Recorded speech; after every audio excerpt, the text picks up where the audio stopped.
Welcome to the Pride of Detroit PODcast, prideofdetroit.com, Pride of Detroit on Twitter, Pride of Detroit on Facebook. Hey, you know where to find us. Live on twitch.tv/Pride of Detroit and on YouTube. Just looks for Pride of Detroit over there.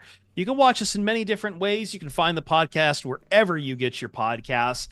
And we're here to keep you entertained through the year. And coming up on this edition of the PODcast, fights breaking out, nasty hits, nasty people, nasty things happening in New York, and players to watch as the Lions start to roll in for preseason game one. That's right.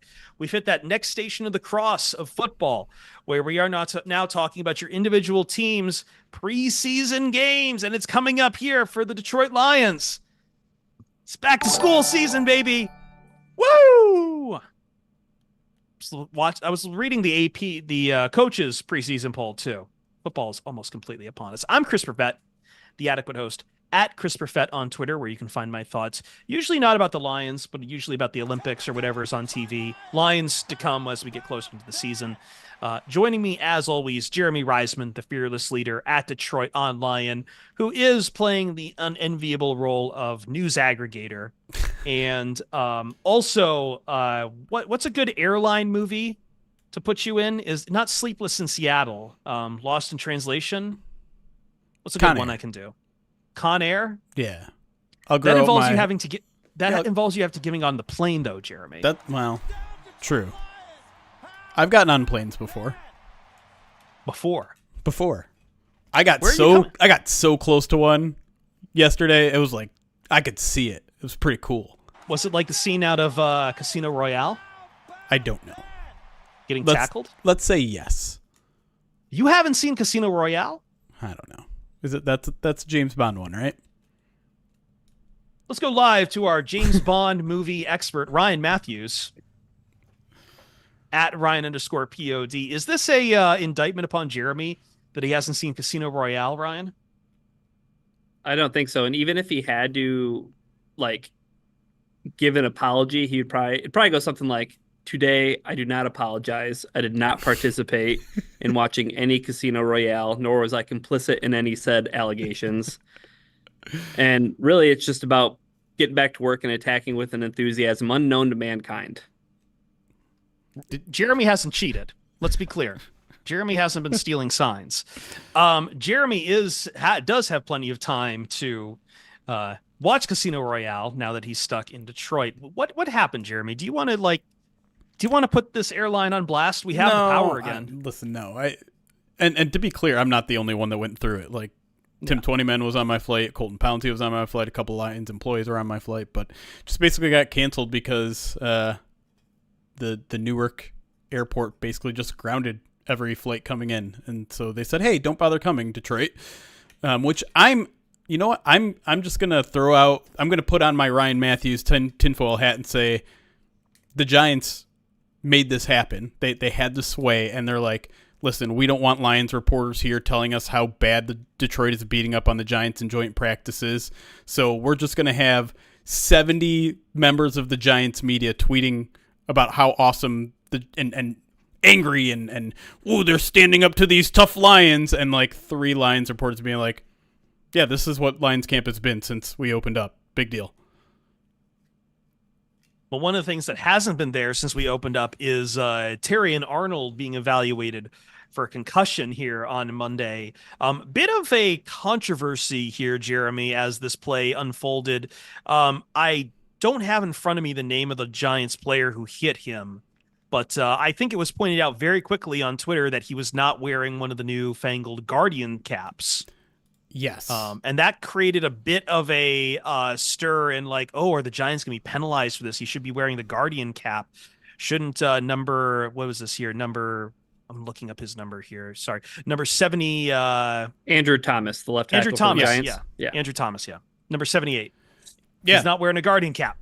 And so I did some reporting from home. That was fun. I got to kind of break news to a lot of people, which is the fact that apparently you don't have to wear a Guardian cap if you're wearing a helmet that has tested medically better than Guardian caps do in protecting head injuries.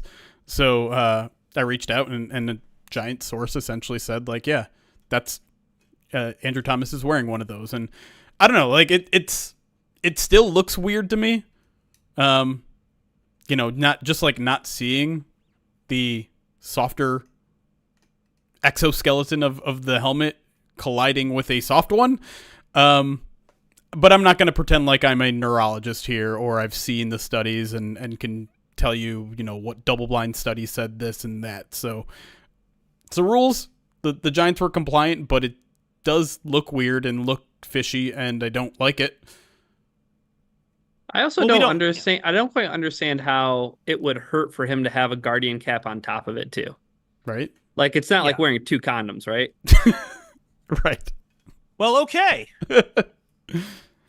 I mean, I'm just saying double protection, right? Like one Guardian cap hitting into another Guardian cap. Even though, I get it. The helmet that Andrew Thomas is one of the ones that's, verified as being more safe for him. But what about the player that he's potentially colliding with helmet to helmet? Right. Yeah. And I think it's also worth pointing out, because you might want to get used to like seeing the Guardian caps.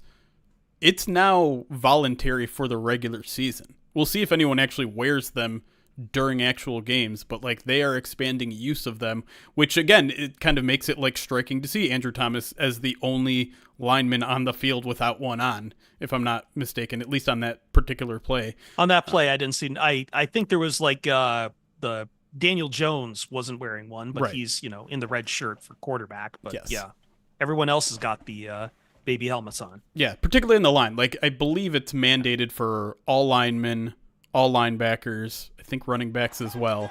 But there are other positions that don't have to have them, and quarterback obviously makes sense since no one's supposed to even lay a finger on them. Yeah, I think I see a couple of wide receivers also without the caps, but still, at least for it's just a good policy in training camp, considering how much people kind of lose their cool if someone gets hurt in training camp, to like try to minimize this. And again, Terrion Arnold is being evaluated for a concussion right now. He was one of 2 notable injuries there. I think Kevin Zeitler was announced that he is dealing with a shoulder injury following practice today as well, which is not encouraging for the new right guard for the Lions to suddenly be dealing with a shoulder injury, but still plenty of time to figure that one out. Yeah, the issue there is just that the injuries are piling up on the interior offensive line. You have Netane Muti is out for the year with the shoulder injury of his own. Christian Mahogany remains on the non-football illness list. Who knows when he comes back? At this point, it's looking like he might start the year on that list. I mean, the Lions are going to have a tough decision on their hands if he does get healthy, because he's missed the first half of training camp now. And then obviously, you add Zeitler to the mix. Coyote was dealing with an injury, although he returned to practice today. So I don't know. Like I raised the question over the weekend if you thought the Lions interior offensive line was in some depth trouble, and now you add this, an injury to a potential start, and we don't want to speculate on how bad it is. He could be back there in practice tomorrow. He could be out the season. Like we don't know anything. It could be anything, obviously, in between there. But the Lions feel like could use some help there. Is all I'm saying. Well, I feel like, Ryan, this is an issue we've brought up in past podcasts now that we're back to, about the depth, particularly at the interior. Because, you've got a bunch of guys who are unproven, be it in Sorsdal or Mahogany, guys who haven't shown it yet, like Owosika, Botker, who just got signed just a couple weeks ago and is still kind of getting up to speed and seeing what he has. Like, it is definitely a pretty big issue for the Lions, especially as they haven't even taken a snap yet. It's a real big concern, and I think it's something obviously to keep an eye on. But Jonah Jackson, he left practice with a shoulder injury, and then it was Jonah's going to be out for 6 weeks with the Rams. It wasn't like Jonah went down in like a terrible scrum or something awkward happened to him. It was just kind of it's a shoulder injury, and then I don't know. Don't want to incite any panic or anything though, but I am saying that having the new cog to the offensive line not out there getting reps and getting continuity with the rest of the guys is not ideal. So hopefully it's nothing too serious for Zeitler. Now he is a veteran, so like the other side of that pendulum swings, and it's like, okay, I mean, how much do you really need the 34-year-old guard out there? He's been around the block. He's done the thing. He knows what he's doing. But hopefully all things check out well and he doesn't miss too much time, because like I said, I would rather have the guy out there for a new guy, a new cog in the most important part of this offense. And it's also, I mean, it's also worth pointing out Zeitler's like one of the toughest dudes in football, right? Like he has this reputation of fighting through injury and all that sort of stuff. So if he's, if he's physically capable of getting back on the field, he will. We just kind of have to wait to see what the diagnosis is at this point.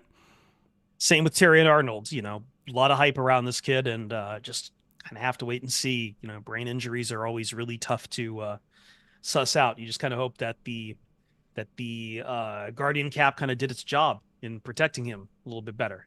But there's another issue on the horizon for the Detroit Lions, and that is Michael Badgley went to the injury reserve. Very unfortunate, tearing his why am I blanking? Hamstring, I believe. Hamstring. Yes, thank you.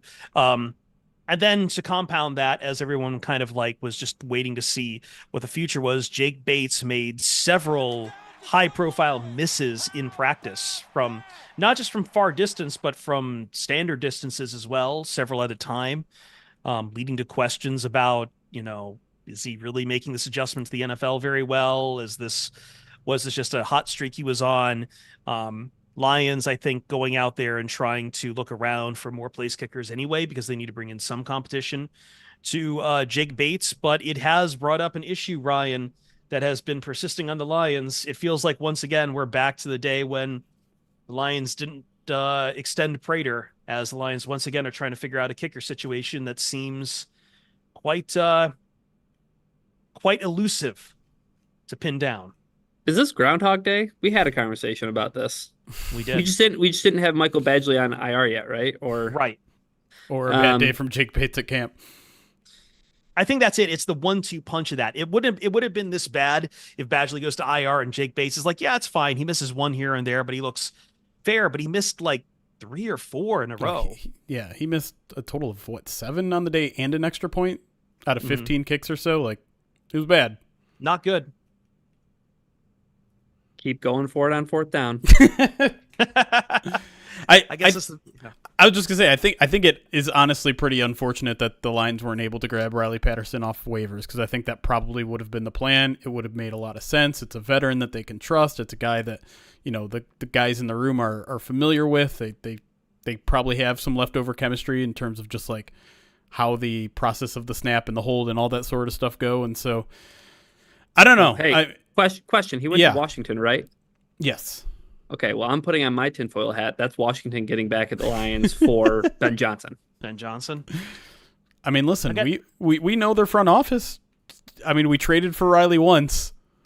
I'm surprised it wasn't the 49ers. I got asked the other day about Chase Lucas going on 49ers camp, and like, talk about two teams that are horny for past Detroit Lions. It's San Francisco and Washington.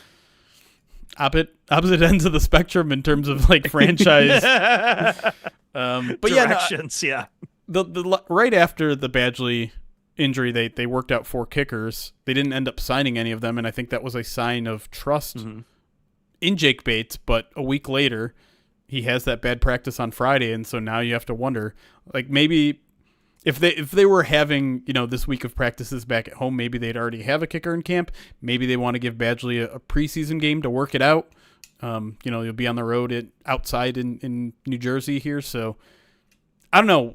I think he might have another opportunity here in the preseason game, but remember, like, these preseason games, you're not guaranteed a lot of reps as a kicker. He'll get reps as a kickoff specialist, but there's a chance he never kicks a field goal. There's a chance he never kicks an extra point. Like, there's going to be some bad football out there, and generally that means low scoring. And so I don't know what the plan is, but I'd sure like them to bring in some competition.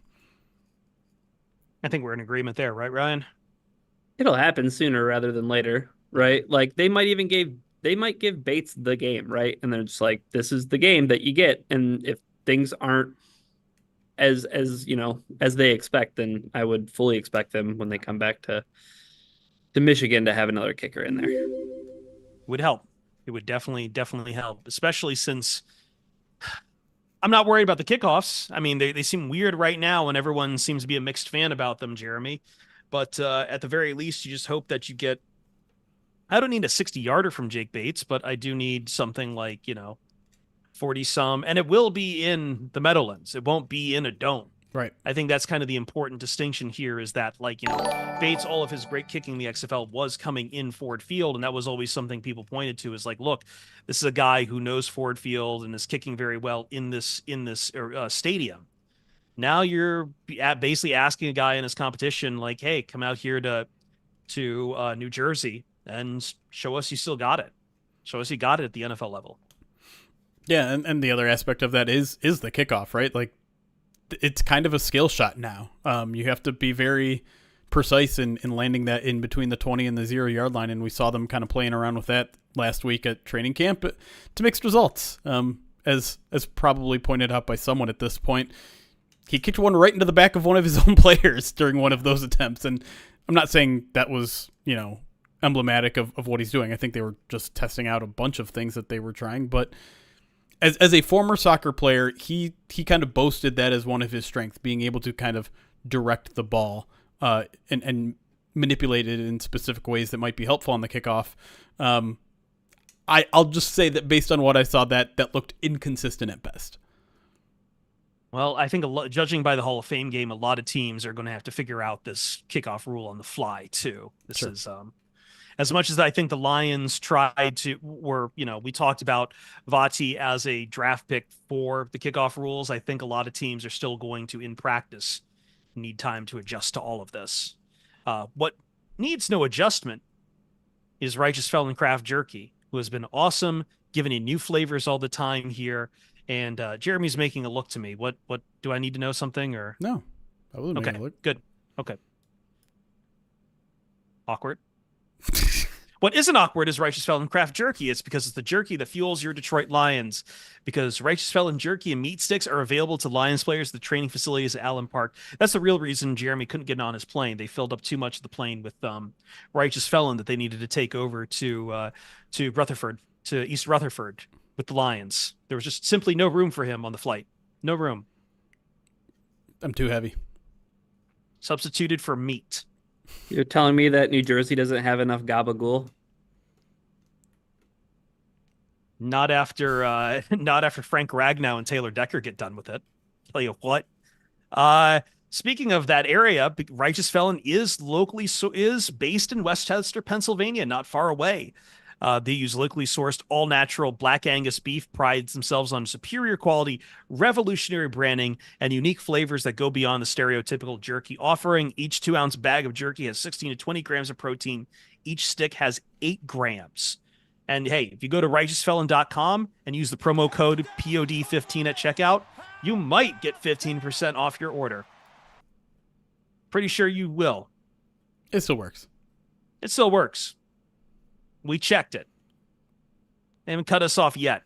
And even if they did, we'd argue to get it back for you because we love this stuff a lot. We truly do. We really do. I was tearing into a Truffalo Bill the other day. The black truffle flavored beef jerky. It is tremendous. Tender, juicy, earthy. So go to righteousfelon.com. Use the promo code POD15 at checkout. righteousfelon.com. When we come back on the Pride of Detroit POD cast, each of us have 2 players we want to give you. Each of us have 2 players on offense, 2 players on defense that we want to give you who we are keeping our eyes on for the preseason game and the rest of training camp here as these joint practices go on. But really specifically for preseason game 1, some of them might play, some of them might not. Either way, we'll tell you who we want to see play and who we need to see more of. And that's next on the Pride of Detroit POD cast.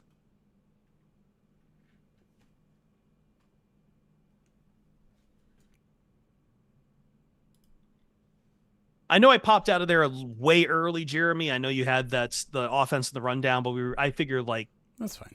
As far as we went, that's probably good, and then we can just do everything on that back end. That's fine. We might go a little long in the second segment. No one's gonna care. Yeah. What's up, everybody? Hi, chat. I got a lot of alerts to get through, and then we'll talk for a little bit, and then we'll jump right back into Lions talk. How about that? Let's start with Rolling the Goat. Thank you for the follow. G Money, thank you for the 17-month subscribe to the channel. No Decaf, thank you for the 30-person raid. And shout out to everybody who hung out with Chris over at his pregame show. That's twitch.tv. Finally get to call it a pregame show. again. We Yes, usually sir. are doing these on Sunday, but we had to delay to Monday with everything, Yep. which meant it became a pregame show again. But yeah, every Monday I'm streaming over there for a couple hours, and maybe more to come. Maybe more to come. I've got a lot I'm still kind of juggling for my very busy summer, but I do want to get back to playing games. Noise. Mr. Broker 911, thank you for the 28 months at tier 2 over here on Twitch. Appreciate you, buddy. Key Rock 16 months subscribed to the channel. LJB Ruff 52 freaking months subscribed to the channel, says, dang, we've been through some things in 52 months. Let's keep it going. Thank you so much, LJ. RGA 22 months says the season is upon us. Yes, sir. D Parente 18 months subscribed to the channel, says twin Twitch babies. That's how it works, right? Yeah, I think so. Sure. We are not doctors. True. Lions One Pride, thank you for the 12 months. That's a full year, says let's go Lions. Terra DC 16 months subscribed to the channel. Buckeye in Michigan, thank you for the 5-stream watch streak. Says we often hate the Giants. Dirty ass Giants players. Yeah, well, let's get a little bit into that here in the break. 23 months subscribed for Spielman 54 Hall of Fame. Says glad we're back. Let's go. Lions 1910, also a 5-stream streak. Says Ryan, it's all about the fiction? Or did you mean friction? I think that's what they meant. Friction and condom talk. We're definitely back. Shezak, thank you for the 23 months. Says welcome back, boys. Thank you so much. Line Blood 36 months. Says 3 years. Let's fucking go. Epiphany, thank you for the follow. Joshua Mercer 48 months. Says 4 years. That can't be healthy interacting with Chris for that long. Just kidding. No, it's not. It's not. As if you listen to Nick the Greek, it's going to destroy your colon, apparently. I don't know where this colon thing came from, but I'm not sure I want to know with Nick the Greek. No offense, Nope. Nick the Greek, if you're here. nope. Detroit Lions 2004, thank you for the follow. Derek Boberick 50-bit says it's nice having y'all back. Appreciate you, Derek. 8-quarter, thank you for the 22 months. Says so glad you guys are back. Kitherly, thank you for the 13 months. Throwing a Honolulu Blue Kool-Aid in the chat. 100. Oh, Nick the Greek is here. 100 bits from Nick the Greek says. Chris Perfett might be 37, but he's got the colon health of a 55-year-old. Yeah, I told you we weren't done with Nick and the colon stuff. Great. I don't know where that's coming from either. I don't. Alien Vivitor, 41 months, 24 in a row, says 2-year streak. The best ability is availability. That's right. And finally, do frogs fart? Thank you for the 4 months, says Gaba Ghoul. Someone was saying Gabagool was like $50 a pound. That is not true at all. That is not true at all. Maybe the good You're getting stuff ripped is. off on Gabagool. You're getting ripped off on Gabagool if you're paying that much. Even the good stuff. Mathis coming in here. 22 months says, we back. Best podcast for sure. Appreciate you, Mathis. Okay, we are caught up. What up to YouTube out there? If you see me looking down, I'm looking at you, YouTube. So I got you pulled up. Your turb. I got to pull up YouTube actually here myself. And not just the videos I have of Matt Colville and Elden Ring. So I do want to talk a little bit about joint practices. Obviously, I'm not there. You guys aren't there, so we don't have any firsthand accounts of what was happening. But this is the exact same thing that happened last year. It's happening again this year, where the amount of Giants media just outnumbers the Lions media, particularly live tweeting Twitter, updates on Twitter. Most of the Lions media doesn't do that because, generally speaking, it doesn't help us that much. And quite honestly, our work gets stolen when we do it.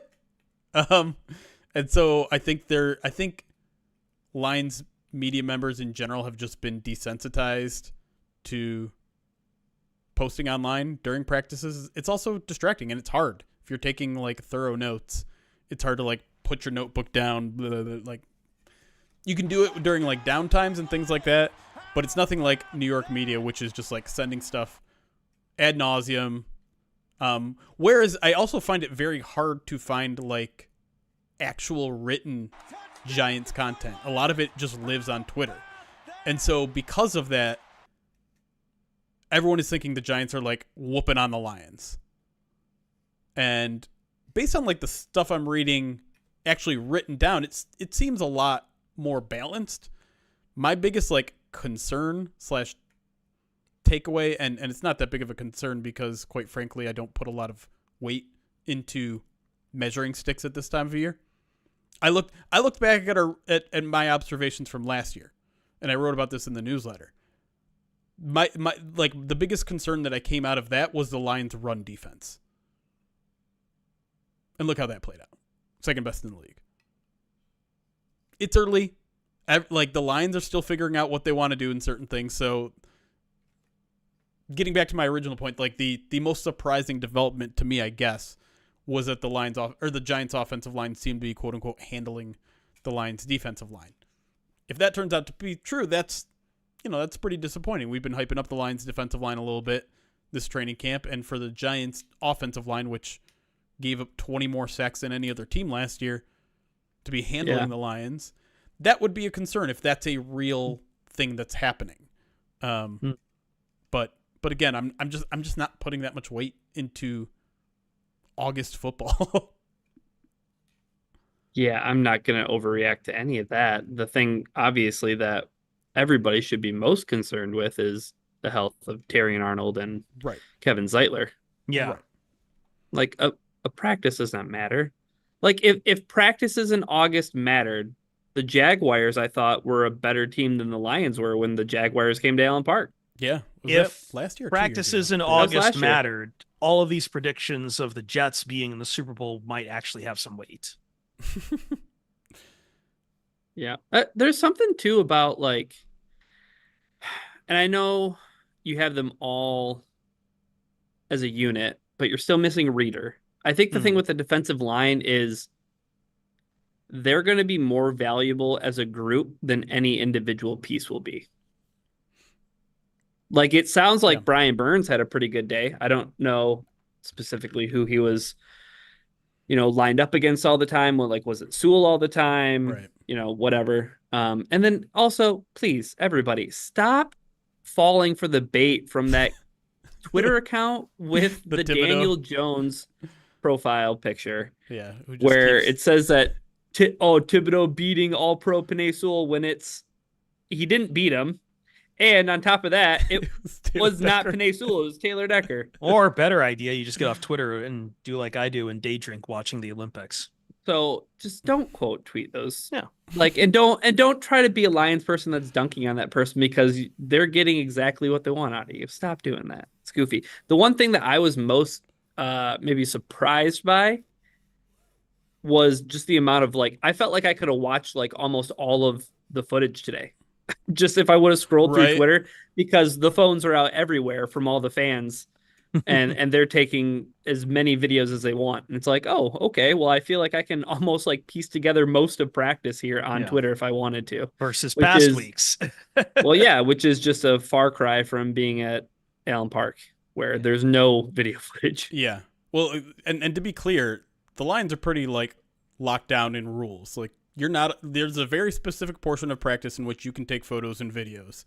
It's when they're doing individual stuff. You're not allowed to pull that out during 7-on-7s. You're not allowed to pull it out during team drills. The Giants are a little bit different, and because the Lions are guests there, it opens up the rules for everybody. Which I imagine that kind of drives the Lions nuts based on what I know about them. And listen, they're among the more secretive teams. Most teams, I would say, are pretty secretive this time of year.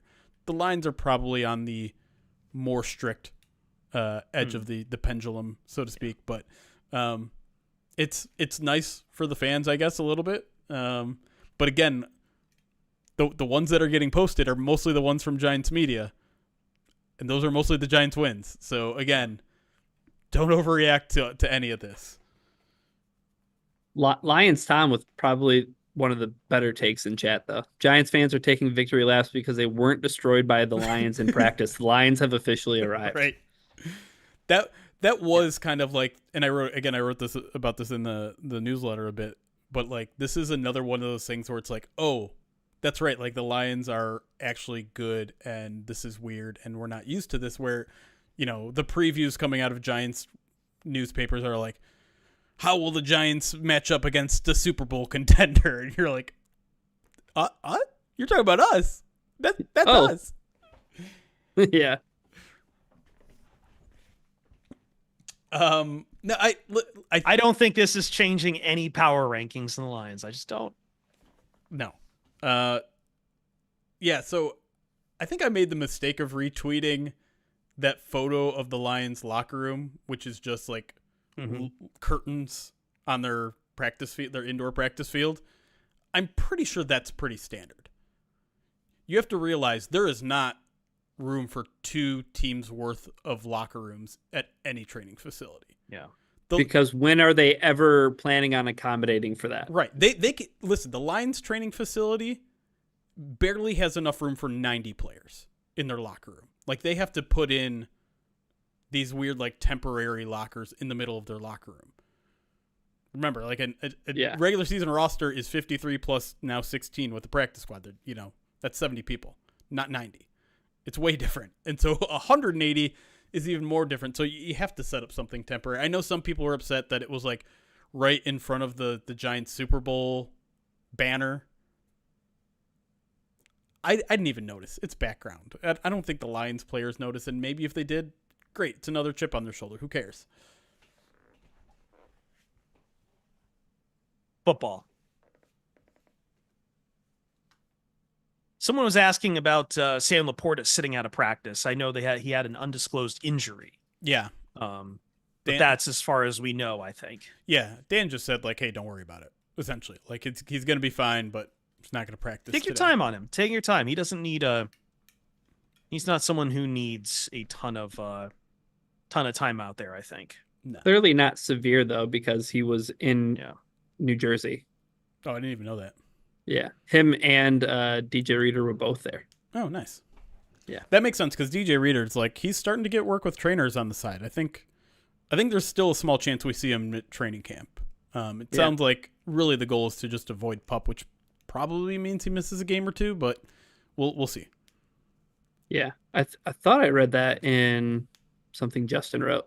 And he said Reader and Laporta were both there, and they were doing it was Branch. Branch was doing. So Branch did some 7-on-7 work today. But he was all out of all the team stuff, right? Outside of that. Yeah. I definitely saw a clip of him getting cooked a little bit, but we don't even talk about it. I do think it's just there's going to be an adjustment period here for Branch, just in terms of like he's so used to playing towards the line of scrimmage that it like playing coverage off like that is way different.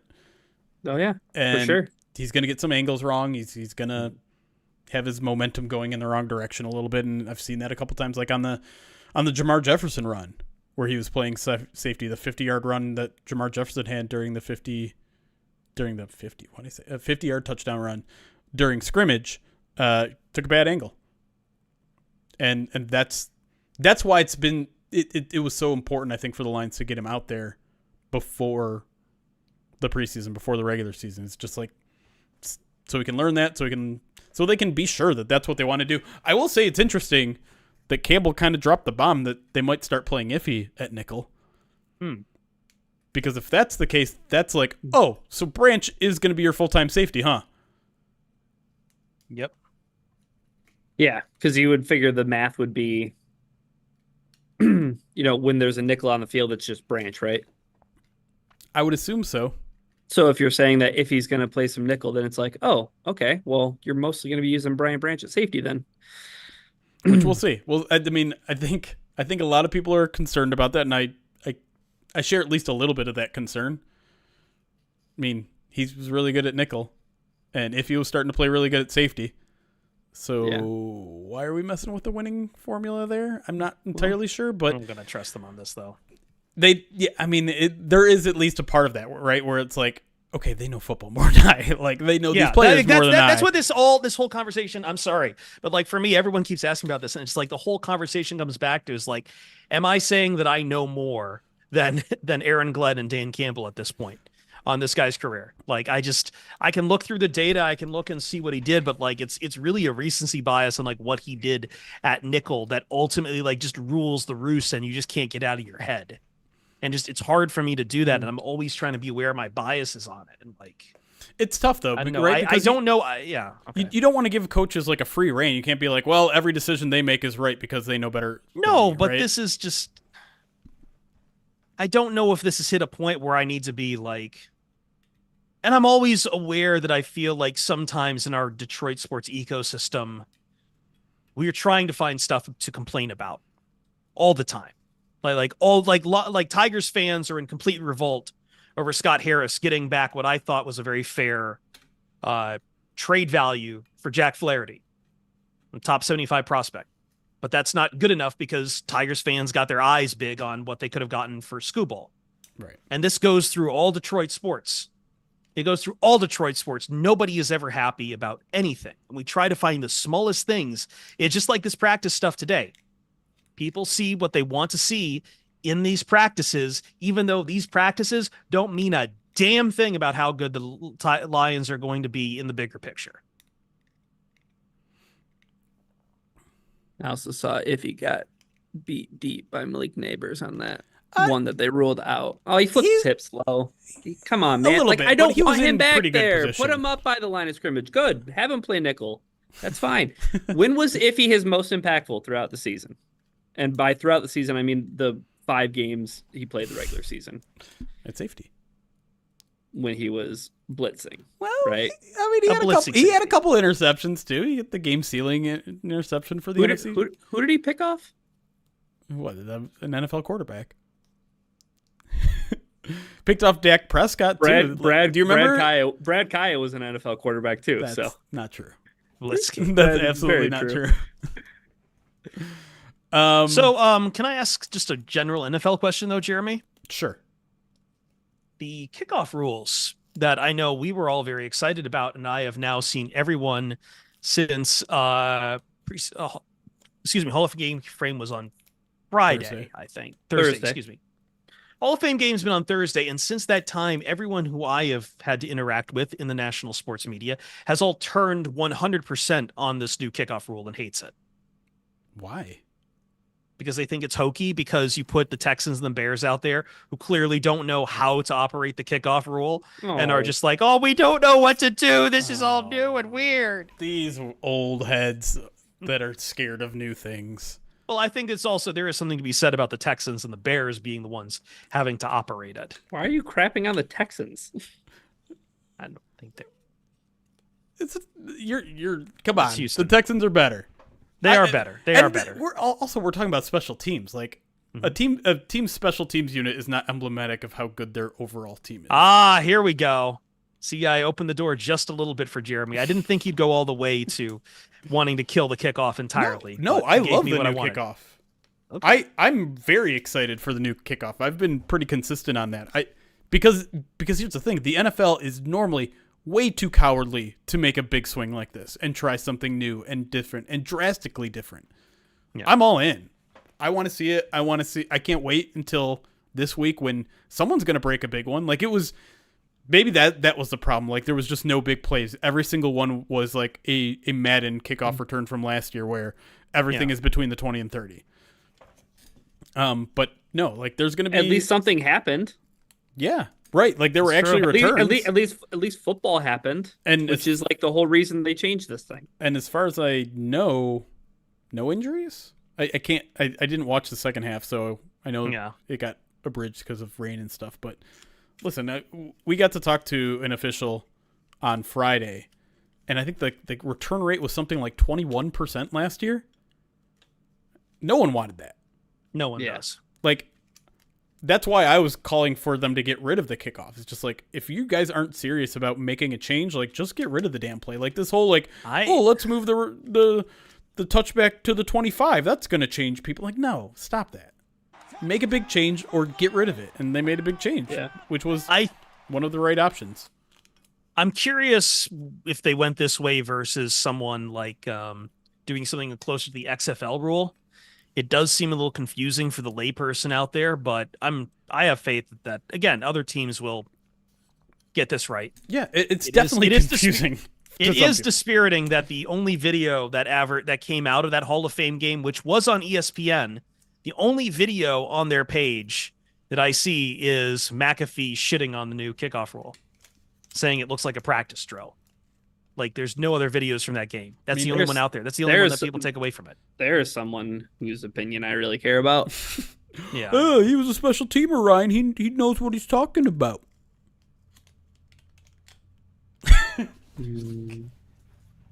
No, I mean, it is a practice play right now. People are practicing it. People are trying it out. And so, since Alien Vivitor asked, I'll do a quick breakdown of what I know about the rules, and I'm just going to talk about the touchback aspect of it. So, if your kick lands before the 20, it is considered an out-of-bounds kick. So, it goes at the 40. If you kick it all the way into the end zone and out of the end zone, or they down it in the end zone, that is now a touchback that goes to the 30. So 5 yards up from where it was before. Now, what everyone is going to try to do, and is not going to be very easy to do, is land it in the landing zone, which is a 0 to the 20, have it hit the ground, and roll out of the end zone. Like hit a line drive. There are teams that are going to try to do that. If you do that, it's a touchback all the way back at the 20. So that's pretty much an ideal situation for the kicking team. Will they succeed in doing any of that? I don't know. It's a very hard kick to be able to line drive it and land it between the 20 and the 10. I mean that's a long kick. Yeah, because you're kicking that it back low to the ground through the air. Yep. Yeah, and you're kicking it back where a normal kickoff has been for the past 35. And also you can't Jake Bates somebody and commit some friendly fire. So Exactly. like you have to like aim over those guys' heads. Yep. High enough to do that, but then come down and then dribble all the way through the end zone. Yes. That's a tough ask. Yep. But So- the first kicker who can do it, $100 million contract. $100 million contract. Do it. Why not? Brock Purdy's going to get $300 million. Why not? Do you have any opinions? Speaking of things that don't matter, Ryan, do you have any opinions at all in the NFL top 100? Or do you think this is going the way of the dodo? I thought no Lions bias at all whatsoever. I thought Frank Ragnow not being in the top 100 NFL players was ridiculous. So one of the things I learned, I did not realize this, that like players vote on this. I was doing a show with I was producing a show with Jeff Schwartz over the weekend, and he basically told me the way they voted on this is that everyone gets a form around like beginning of December. Yep. And it's like, here, vote on your top 20 players that you think are in the NFL right now. You can't vote for anyone who's retiring. I mean, they take out anyone who's retiring and all that. But it's before the playoffs, before the season even really gets into like that down the stretch. And it's just 20, and it's guys who are filling it out like you would fill out a top 5, like one of our list casts on your way out the door. It's not taken seriously by anyone, he says. Oh, yeah. Yeah, for sure. I I understand that. But like, I think also to that point, though, there were 2 interior linemen on the entire list. Right, but again, most Zach Martin and Chris Lindstrom. Yeah, because no again, centers, it's 2 guards. It's 20 players. It's all the positions. It's voted on by these players, and yeah, like offensive linemen, we don't need to talk anymore about like how much they just do not get kind of respect around the board, and you're not getting anything through the playoffs, and that's how you arrive at something like Lamar Jackson being over Patrick Mahomes. And questions that I keep getting asked about with Jared Goff being way down on there, because it's, I guess the bigger question is, are players even qualified, Jeremy, to be doing these kind of lists when they clearly just don't have the time for it going out the door? I mean, no, probably not. They're doing scouting of other teams, but is that scope all 32 teams? I mean, no, probably not. It is funny that things like All Pro and Pro Bowl that are voted on at least a little bit by media, or in the Pro Bowl's case, fans and coaches and players, like those get tarnished and say, what do these 50 AP members know about football? And it's just like, but it's not like anybody respects the top 100 list either. Yeah, like but this feels like the first year that I saw people really having an issue with the top 100. Really? Like, because I feel like people yell about it every year. There's been issues, but not like, why the hell is Tyreek Hill number 1? Right. Kind of issues. Well, I think that's just it. It's just that Patrick Mahomes wasn't number 1, and that was And I almost feel like And again, no one had paid any attention to the top 100 for the last week, and then Mahomes was number 5 or whatever it was, and everyone got up in arms. It almost like I'm reaching back for the tinfoil hat here. It's almost like the NFL top 100 was like, oh shit, like no one's paying attention to us. We got to throw. Well, they also throw a hand in grenade like here. Yeah, what's the vetting for that list? Who's tabulating the count? Yeah. And again, it's middle of the season. The Chiefs were not. That wasn't a great season for the Chiefs, Ryan. And there is something for players about who is sizzling hottest right now. It is a bit of a power ranking, and whoever is the hot name right now, and who's getting all of the highlights. And at that point in the season, it was Lamar Jackson was the best quarterback in the AFC, and Tyreek and Justin Jefferson was missing time. Well, even though we also forget too, Tyreek Hill was in the MVP discussion in December. Mm-hmm. People were still talking about Tyreek Hill like he could be the MVP of the league. So I think it all checks out. But say what you want to say, Chris. What do you think I want to say? Patrick Mahomes is a system quarterback. Has he done this outside of Andy Reid? No, I'm not doing that. I'm not doing that. I'm not. No. No, come on. Can't we be the first one to start fanning the flames that everybody did with Brady and Belichick? I've already fanned the flames this weekend at work by stumping for Eli as a first ballot Hall of Famer. One of my least favorite things. You know Eli Manning is 10th all time in passing touchdowns? I know. Listen. We've already cracked the door open by making Tom Brady the unequivocal GOAT because he has 7 rings for a team sport. And guess what? Patrick Mahomes has 2. I mean, Eli Manning has 2. Now, I do have reservations. Like, what if his last name wasn't Manning? I do have to say that, but he has all of those passing touchdowns, Ryan. He has an 8-4 record in the playoffs, and those wins in the Super Bowl came over one of the greatest dynasties we've seen. And I'm sorry, you can say, well, it was the defense. That defense wasn't throwing that strike to Plaxico Burress. Yeah. I also, though, like, passing touchdowns don't really matter. Yes, they do. It's not a rate. No, Eli Manning, it does. But they really don't, because you want me to tell you something right now? Troy Aikman has 12 more career passing touchdowns than Carson Wentz. Yeah, it's like where does Eli Manning rank in the NFL annals of passing attempts? I'm just telling you, be ready for it, man. Be ready for it. We're coming up on some weird years in the Hall of Fame coming up here soon. Yeah. But yeah, Patrick Mahomes, system quarterback. You guys saw the Raiders with the Kermit hand puppet, right? That was dressed like Mahomes. Yes. Give me over 5 touchdown passes from Patrick Mahomes in that game. Give me over 5.5. They get him twice, right? So 10.5 total between the 2 games. Who's going to have the Miss Piggy one made of some Raiders player that a Chiefs player brings out on the sideline? Max Crosby. The Raiders can't be acting like this. The Raiders cannot be acting like this. I know you had a good story with Antonio Pierce, but this is going to go south really quickly. It reeks of like Dagger Time a little bit. Like the Raiders are like trying to act like they've been there before they've actually been there. Yeah, I know Antonio Pierce, was a bit of a story last year, but I do feel, and I know people were comparing him to Dan Campbell a little bit, but I do feel like that's comparing him to Dan Campbell if the Dolphins decided to hire him after he'd been the interim for Joe Philbin. And I don't know if Dan Campbell would have been a good hire for the Dolphins following the Joe Philbin era. I'm sorry, Miss Piggy as Mark Davis with the haircut had me. Mark Davis. That thing took me out. I know that I understand. Yeah, you would clap back with Miss Piggy, and you would put Mark Davis's hair on Miss Piggy. On Miss Piggy. I'd never looked to see what's the backstory of that. Was it a player who brought that in? Was that like a well-intentioned but misinformed social media intern for the team, or what? I think it was a player. Let me see. Who knows? But what, like? Oh no, it was a Raiders. Apparently, it was a Raiders fan who dressed the Kermit doll up as Patrick Mahomes.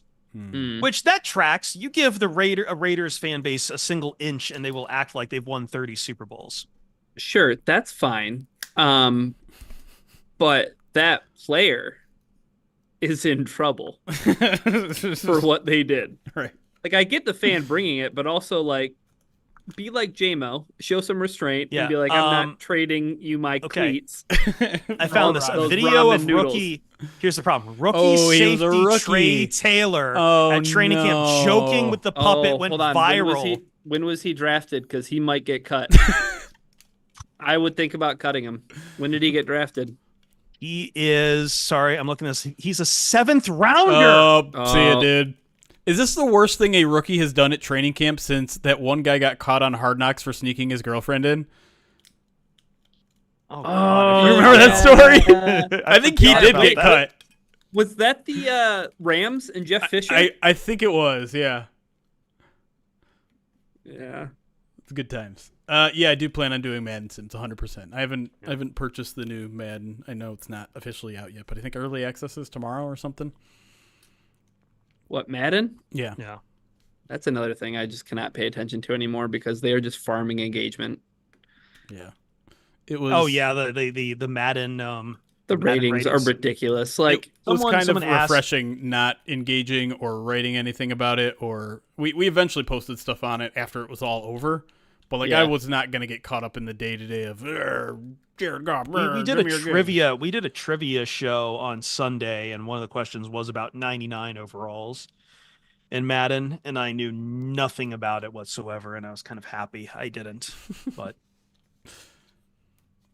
really quick, just because a bunch of people are asking, we don't have any more updates beyond what the Lions have already offered in terms of injuries to Zeitler, injuries to Terrion or Laporta. Laporta, we know, is not going to be long term. We don't know the severity of. We don't even know if Terrion Arnold officially has a concussion. We only know that he was being evaluated for a concussion. Zeitler evaluated for a shoulder injury, and to give you like the gamut of what it could be with Zeitler, like Netane Muti had a shoulder injury and is out for the year. Sione Vaki was evaluated for a shoulder injury and didn't miss a practice. So we're not going to jump to conclusions either way here.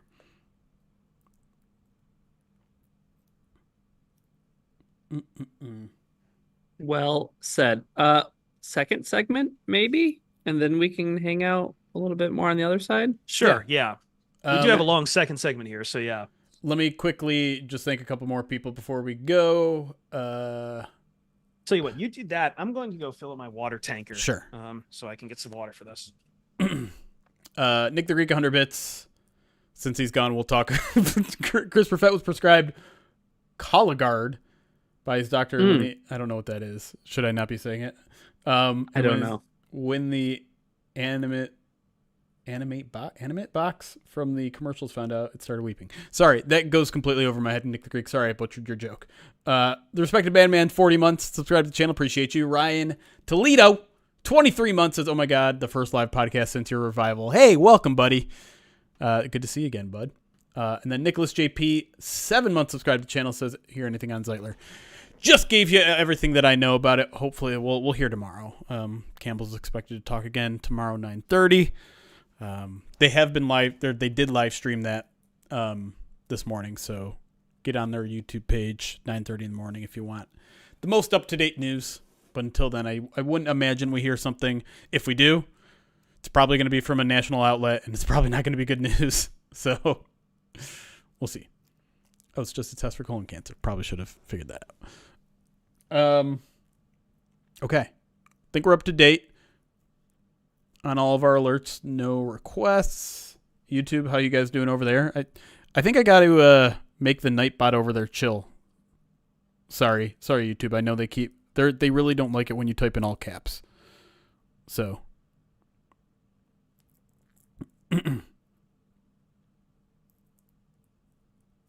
Oh, we do have a Bears fan in the chat over there. You guys need me to take care of him? I can do it. What are you going to do? I don't know. I mean, if they're just trolling over there. Bears fans get dealt with. That's right.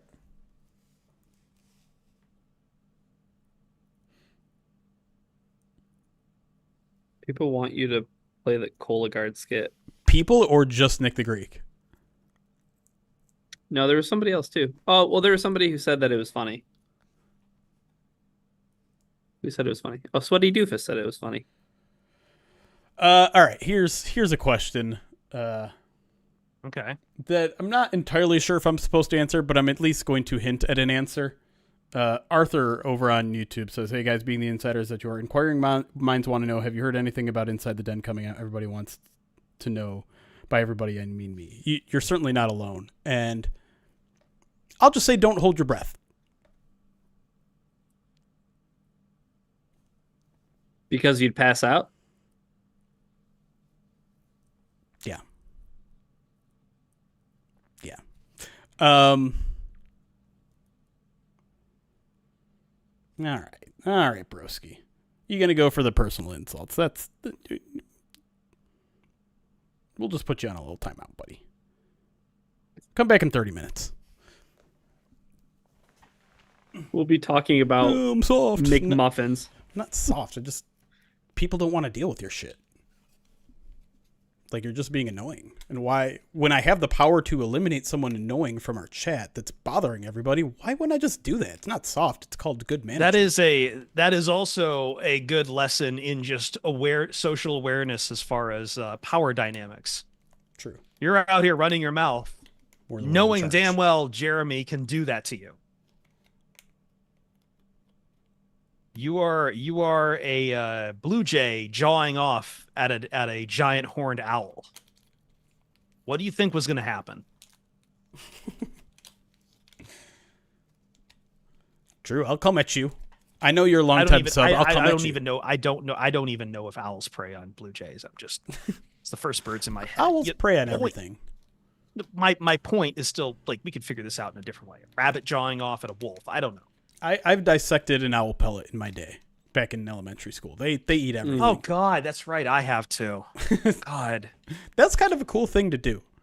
Have you done that with your students yet, Ryan? I teach LA. You teach what? I teach language arts. Oh, okay. Yeah.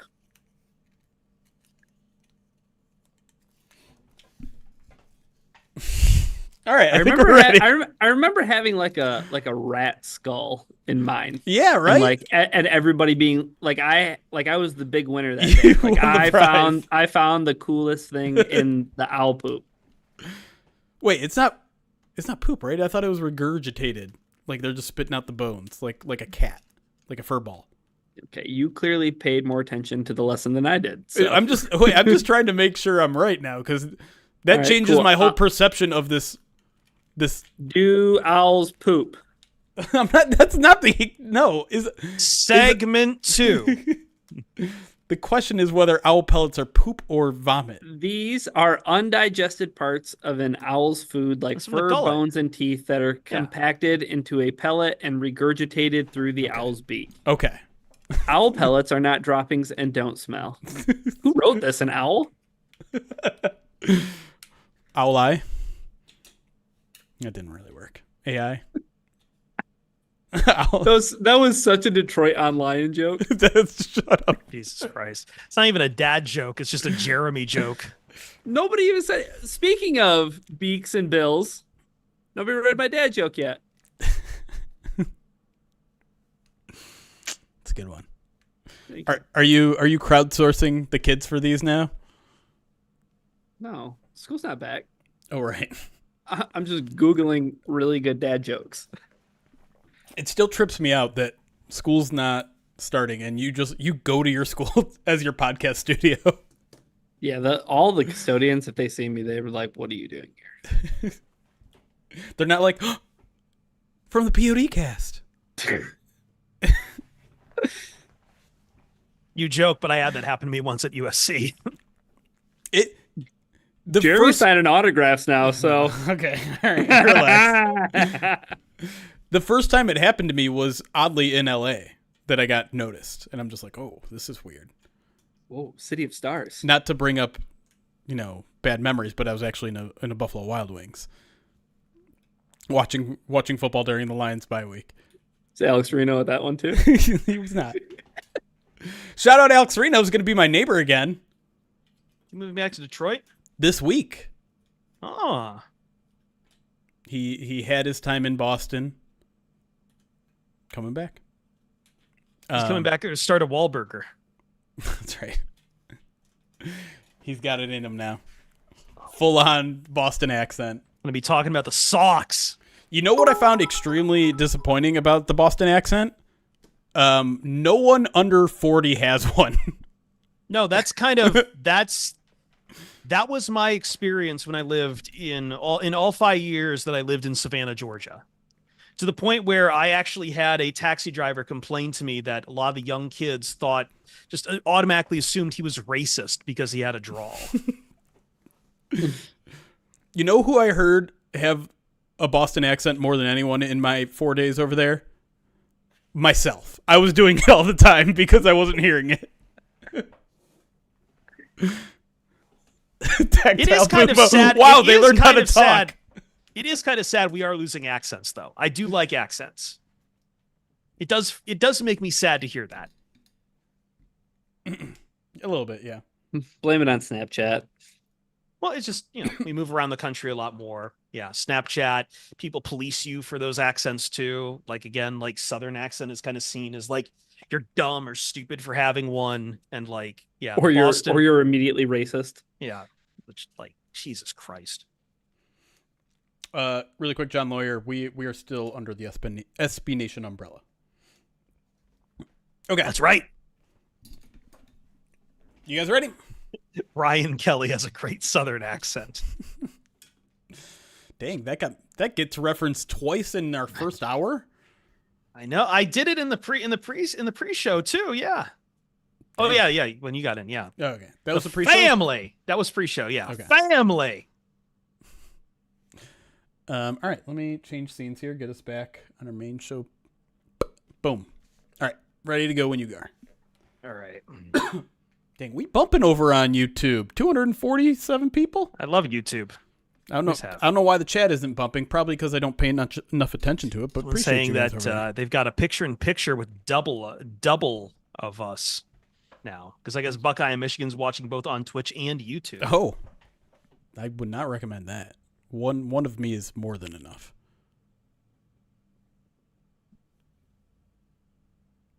Not a lively chat. Twitch chat is just ultimately more lively, Josh. We're trying to cultivate the YouTube chat best we can. But Twitch is where people are more psychotic with us. In a good way. We have been live on Twitch for 8 years, 7 years, 6 years, something like that, whereas YouTube is more...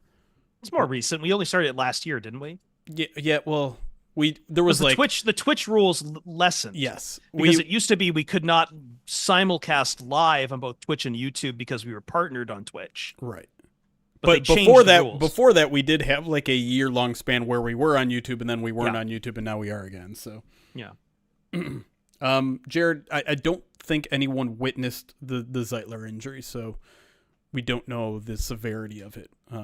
I did not see any reports about Zeitler being injured before the Lions told the media that Zeitler was dealing with an injury, so we don't know anything about it other than it's a shoulder injury. All right, here we go.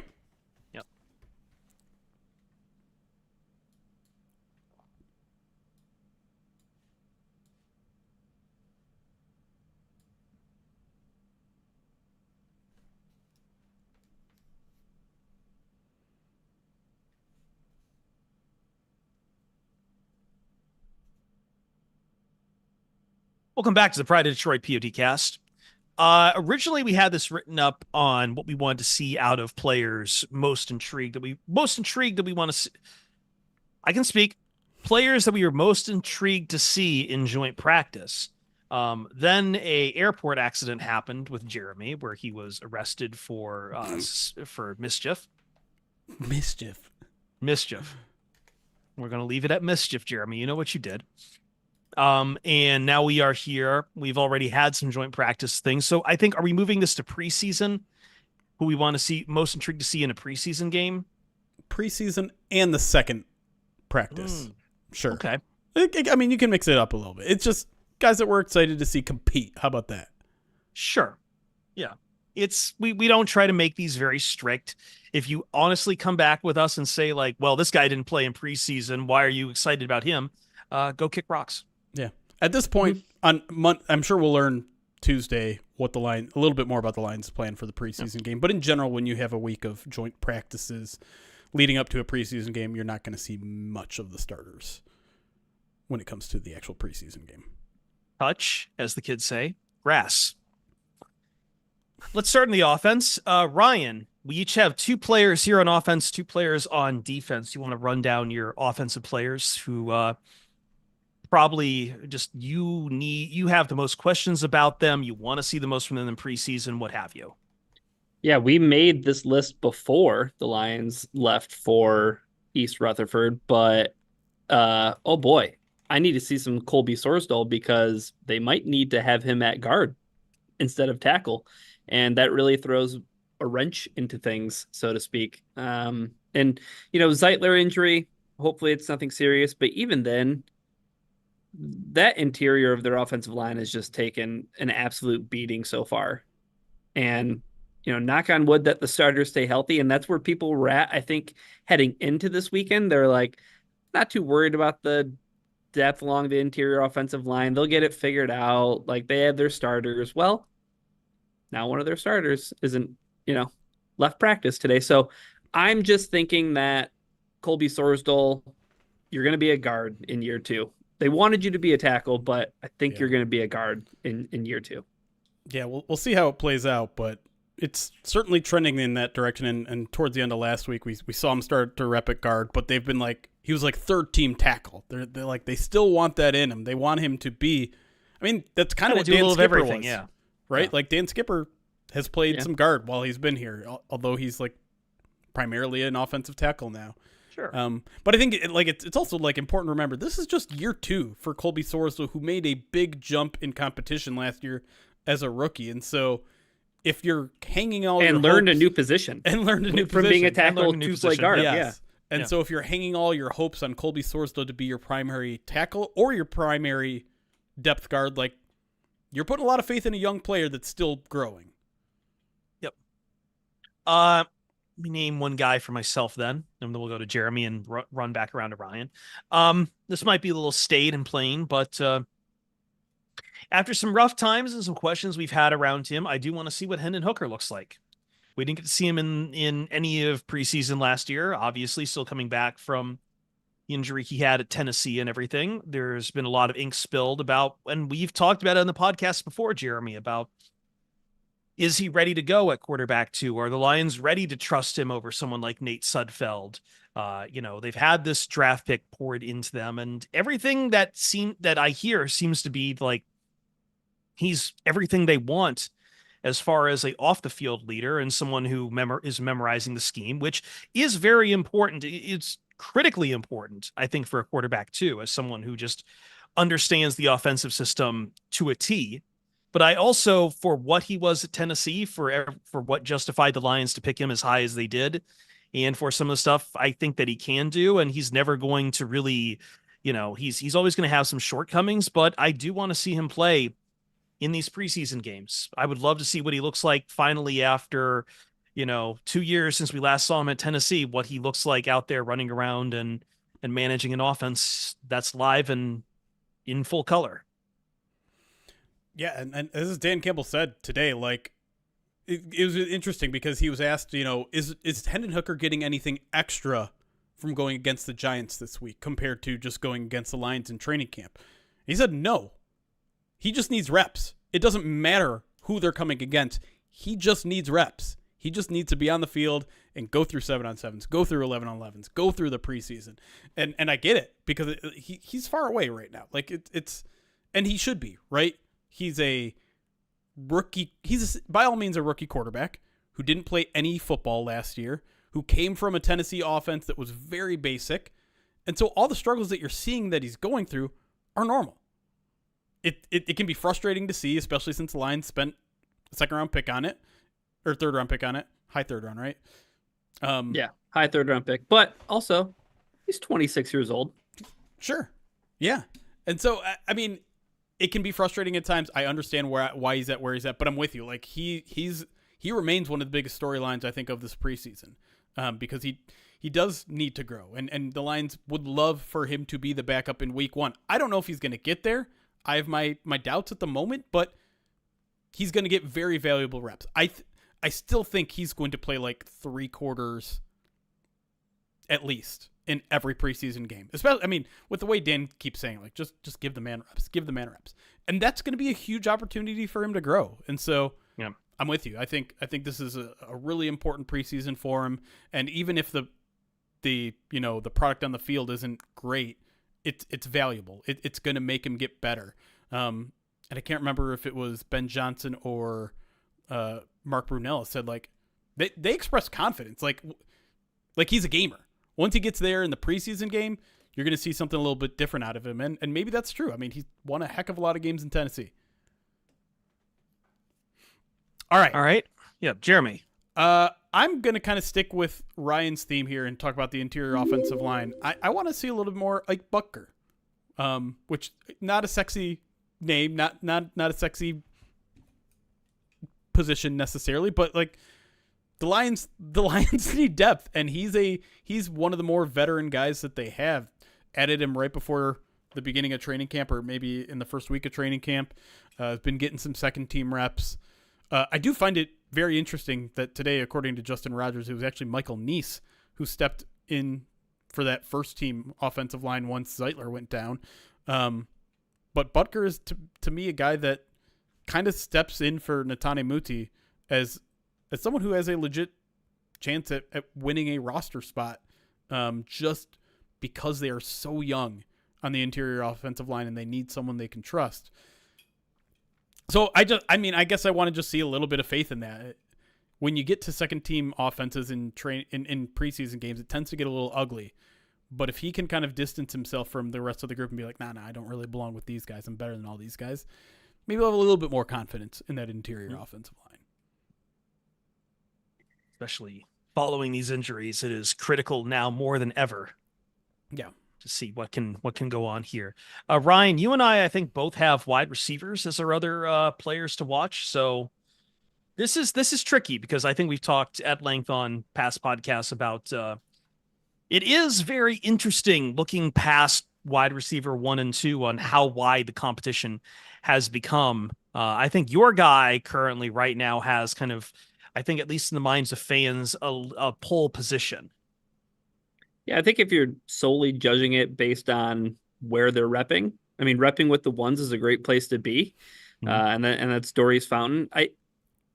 I've grown because at the beginning of training camp, I felt like, I mean, some of these names are just on the outside looking in, right? You want to consider a guy like DPJ, and we know how Brad Holmes will just keep on doing everything to make a wide receiver work that he's traded for, Trinity Benson. No. But you have DPJ, you have Khalif Raymond, you have the guy who you're going to talk about in a second. Yes. Those 3 guys looked like they were going to be the most likely candidates to take that job.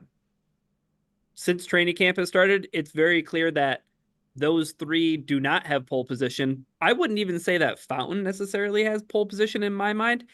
It just speaks to how wide open it is. There's so much more of training camp left to happen. There's these joint practices. There's a few games that are going to happen.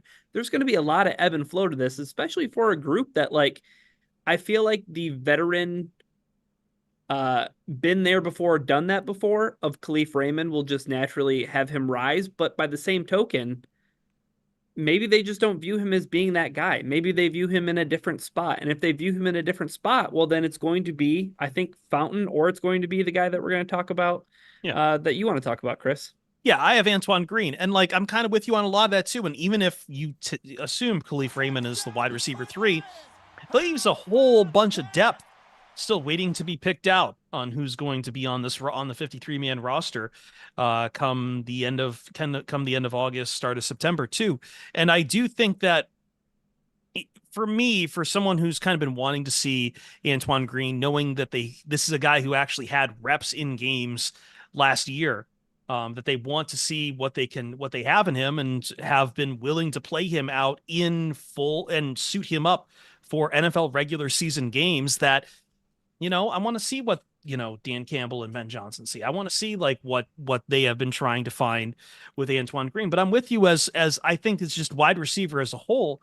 I think if there's going to be anything that kind of gives me a little bit of pause about the Lions offense going into this year is that we have these questions past wide receiver 2, and Jamison Williams still has to show us that he can be a volume receiver at wide receiver 2 as well. Somehow we've gone from a really strong Lions wide receiver core to question mark after Amon-Ra St. Brown, which is not a place I expected to be just by a single Jenga block being removed in Josh Reynolds. Right. No. And I don't know if that's just, if that was always there, if it's a lack of us. Maybe it's just because it's the devil we know in Khalif Raymond versus all these guys who are new and exciting behind him that we want to hear more of. Maybe it's that Green and Donovan Peoples-Jones weren't major parts of this offense last year, even though they were on the roster last year. But it has brought up, I feel like, a lot of questions. So like, yeah, you took Fountain, I took Green, but this could easily extend to Khalif Raymond and Donovan Peoples-Jones as well. I want to see who's out there and getting the most reps and getting the most trust shown in them.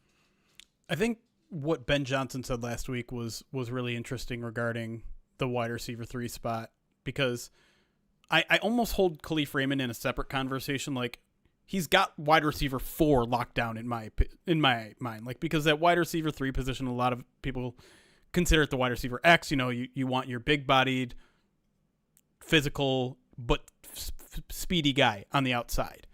And Darius Fountain is 6'2". Donovan Peoples-Jones is 6'2". Antoine Green is 6'2". Khalif Raymond is what, like 5'10", whatever. But he also said, Short King, absolutely. We're all for those here. Khalif Raymond, Ben Johnson, like, yeah, he's going to be a big part of our offense this year. So, I mean, when you say wide receiver 3, like, yeah, he's probably wide receiver 3 as in he's third on the depth chart, but for that wide receiver X role, which is a starter role, which is not what Khalif is in, that's where this competition is brewing. And I found it really interesting last week because Dan Campbell, like, more or less called out Donovan Peoples-Jones to be like, yeah, we need to see more out of that guy. And people jumped onto that. And we're like, oh, look at this. He's calling out Donovan Peoples-Jones.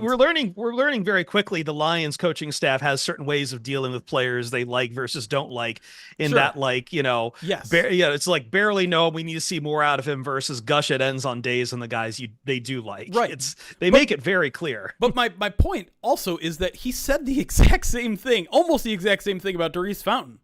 Like, someone asked about Darius Fountain, and it was one of those times where you're like, Darius Fountain's playing really good in training camp. He's making plays, and you ask a question, assuming that Dan Campbell is going to go on glowingly about him. And he goes, yeah, he's made some plays at camp, but we need to see more. And you're like, oh, okay, all right.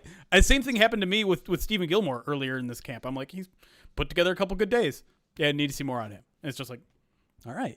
Started talking about Khalil Dorsey, right? Yeah, exactly. And so, well, no spoilers for the defense. To me, it just shows that like you guys said, like, this is still very much a battle that's open, and that both those guys and Donovan Peoples-Jones need to show up. Mm-hmm. One of the guys that the Dan Campbell did speak glowingly of when I asked him about him was Jamar Jefferson, and it was a very funny reaction if you saw the training camp video, because he's like, I almost don't want to say anything because I don't want to jinx him. But he's in a really good place. He's in a really good place. And then someone asked him a question. He started listening, and he turns back to me. He goes, he's in a really good place. Says it 3 times. He is much like Khalif Raymond, kind of lost in that shuffle when we're talking about RB3 a lot between. Well, he's like, we talked about this. I mean, RB5, Chris. RB5, but I'm just saying, like, what did we open when we finally came back after all these months? We're talking about Craig Reynolds versus Sione Vaki. Right. We're not talking about Jefferson at all. And that's ultimately the issue with someone like Jamar Jefferson, is that he is stuck behind, I think, 4 guys who are locks for the roster. I think Craig Reynolds is a lock for the roster. I know a lot of people want to see Jamar jump him, but I honestly don't think it's close right now. I think they trust Craig in an offensive role. He's great on special teams. Sione Vaki is a guy that they invested in to eventually, I think, develop into that running back 3 role, maybe even a running back 2 role down the line, and will contribute automatically on special teams. And so Jamar has to win on special teams, but man, he was playing his butt off last week on offense, doing everything. And when I talked to him one-on-one, he wanted a piece of the returner pie. He wants to be a kick returner. He wants to be part of this return team. And I haven't seen him get a ton of reps at it during practice, but he thinks, or he hopes, that they give him a chance in the preseason. Like, and this is a guy who only played one preseason game last year because he got injured. You know, his career hasn't taken off, but I'm not ready to turn the page on him, even though he's stuck behind a busy running back room, because we've seen guys under this regime, under this coaching staff, develop in year 3, develop in year 4. Scotty Montgomery is a very good running backs coach, and I do believe he has a chance to turn Jamar into something. Now, maybe that means there's just not room for him and he finds somewhere else to be an running back 3, but I want to see him flash those talents and make a true argument for himself, because I think it's there. Can I say one last thing about the conversation we just had about running backs and wide receivers? The kickoff rule. You need 2 returners back there, right? Yeah. So Yep. Jamar Jefferson, if you can prove yourself as a returner, Maurice Alexander, if you can prove yourself as a returner, maybe you step into that wide receiver pot or that running back room and you solidify yourself with a role, because you don't need just one back there. You need 2 now. So, and Jamar Jefferson's somebody who's done that before. Let's move over to the defense. Ryan, back to you here. Where do you want to start? I'm looking at the 2 players you have written down. You want to start in the line? Do you want to go elsewhere? I want to start with Jack Campbell. I want to see Jack Campbell. I don't know what else to say about it. I just want to see. I just want to see Jack. You know what Campbell. I mean? He's had a quiet camp, and that's not necessarily a bad thing, right? Like, as a linebacker, that could mean a good thing. You're not getting burned a ton. Right. Well, he did have the bloody fingers today, and he just kind of shrugged it off. It's just like practice in Iowa. I don't care. And that all tracks, right? Yeah. But I want to see Jack Campbell handle the Mike linebacker role like a veteran, because I think that's what he's going to need to do for this team to really trust him at this point. And not that they don't trust him, but like, to your point, Jeremy, you don't want to see that guy making mistakes. We know what that looks like in Detroit, right? And I'm not trying to pile on Jared Davis. I was a big Jared Davis guy, but again, a guy who had all the physical tools in the world was a first-round draft pick as a off-ball linebacker, and it never happened for him. And I'm not saying that Jack Campbell is at risk of that happening, but he's really the only first-round pick that Brad Holmes has made that hasn't really, done a ton outside of J-Mo. Like,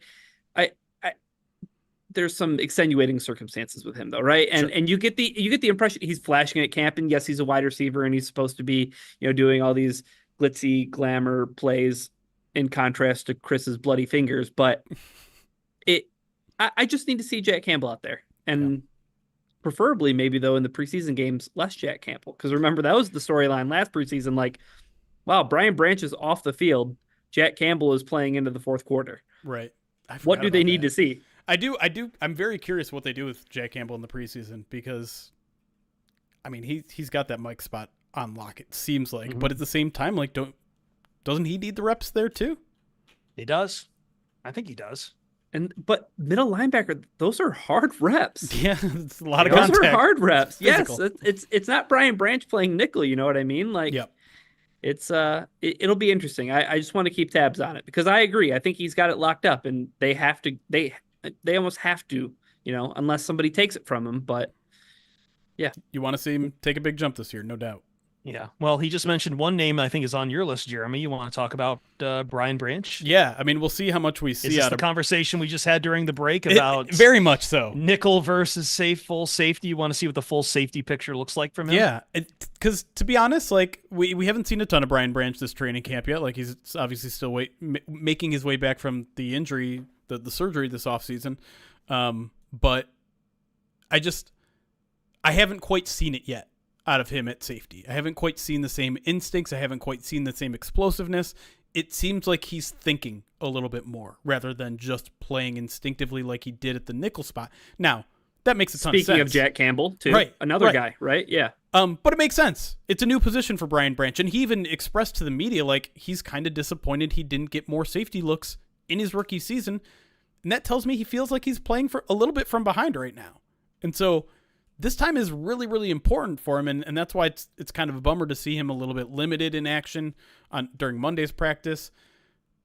And given that he's dealing with an injury, are we going to see him in the preseason game? I mean, probably not, even though he needs those reps. So I'm not like super overly concerned about Brian Branch because he's just a football player. Like, he's going to eventually click and he's going to be disruptive. And I believe the lines when they say there's an opportunity for him to make more plays at safety than there is at nickel, but he needs the reps. And I want to see him start like turning the corner there because, you know, I saw him take a bad angle on the Jamar Jefferson touchdown on Friday. I saw a clip of him from Monday's practice where he's in the wrong position or you know, late in breaking on a route. And so he needs the reps there, and we're running out of time here. We're 4 weeks, 5 weeks away from the first regular season game. So just like Hendon Hooker in some sense, like he needs those reps, and I want to see him out there. Well, I don't know if he's running out of time, but for me, I've got questions on the cornerbacks. I've circled Khalil Dorsey here. I guess I could go any which way on this, but I know, like, you know, last we saw Khalil, he was making a fantastic pick six play in minicamp and then just getting carted off. I think what was the injury he took? I'm trying to remember off the top. Like, he had something with Yeah, Khalil Dorsey, he had an injury in minicamp that people thought was serious, but then it wasn't serious. Yeah. It wasn't serious. Oh, yeah. wow. And I know he's on back with the Jugs machine right now. I just saw him the other day on that. But he's good to go. He's good to go. He's good to go injury wise now, but sure. Like, he's still, like, it is definitely something that, look, Lions have invested tremendously in this cornerback room. Starters are almost completely changed, but there's still guys on the depth who I want to know more about. And that's Dorsey and Gilmore. I think one of them is probably looking at getting cut before all is said and done. And I think that kind of sizes up the question there. And I think just what I've seen out of Dorsey just leads me to believe that I would like to see him be the one up there on that roster, but I would like to see that proven in some live team reps too. Yeah. The thing with Dorsey is, the one thing that feels undeniable about his game is his special teams skills. Like, yes, he can do a little bit of everything there. He can be a returner. He could be one of the returners in play for that spot. But I'm with you. Like, I kind of am a little bit more intrigued by like what he can do defensively. I think he'll win a roster spot just based on special teams, but the Lions are going to have to be very choosy in their cornerback room. And so you can't just be a special teamer. You're going to have to bring a little bit to the defensive table there. And we don't have a ton of experience of that, right? Like, he got a little taste last year and then they benched him in favor of what's his name? I always forget. The corners, the bounce off the face guy. Oh, Kindle Vildor. Kindle Vildor. It's such a goofy name that I always forget it. No shots taken at Kindle. I like Kindle. But yeah, it's just I do wonder about Dorsey's potential at defense at corner. Because he genuinely reps with the twos or the threes, and we just kind of sit there assuming like, he'll make the team because he can be a gunner, he can be a returner, he's going to be a 4-phase special teamer, but you also want your depth to play defense. So I get it. I'll stay in the defensive backfield myself and go with a guy who has been kind of pegged as the one UDFA that could make the team, because it's looking less and less likely like there might be one this year. You know, guys that came in. Don't do this to me. I want to believe in Kingsley. Yeah, there's just not enough room on the offensive line. But Kingsley did get a shout out from Dan Campbell the other day, so something to keep an eye on. But like Isaiah Williams, everyone was all hyped up on him because he got a bunch of money and it was a draftable prospect at wide receiver.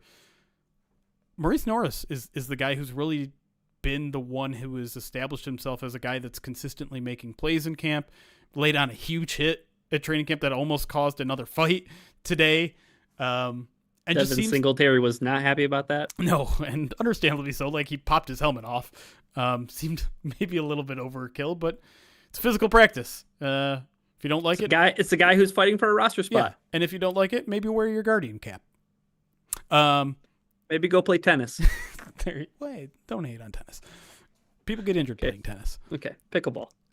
There you go. I like that. Anyways, I think Norris's skill set also translates to special teams.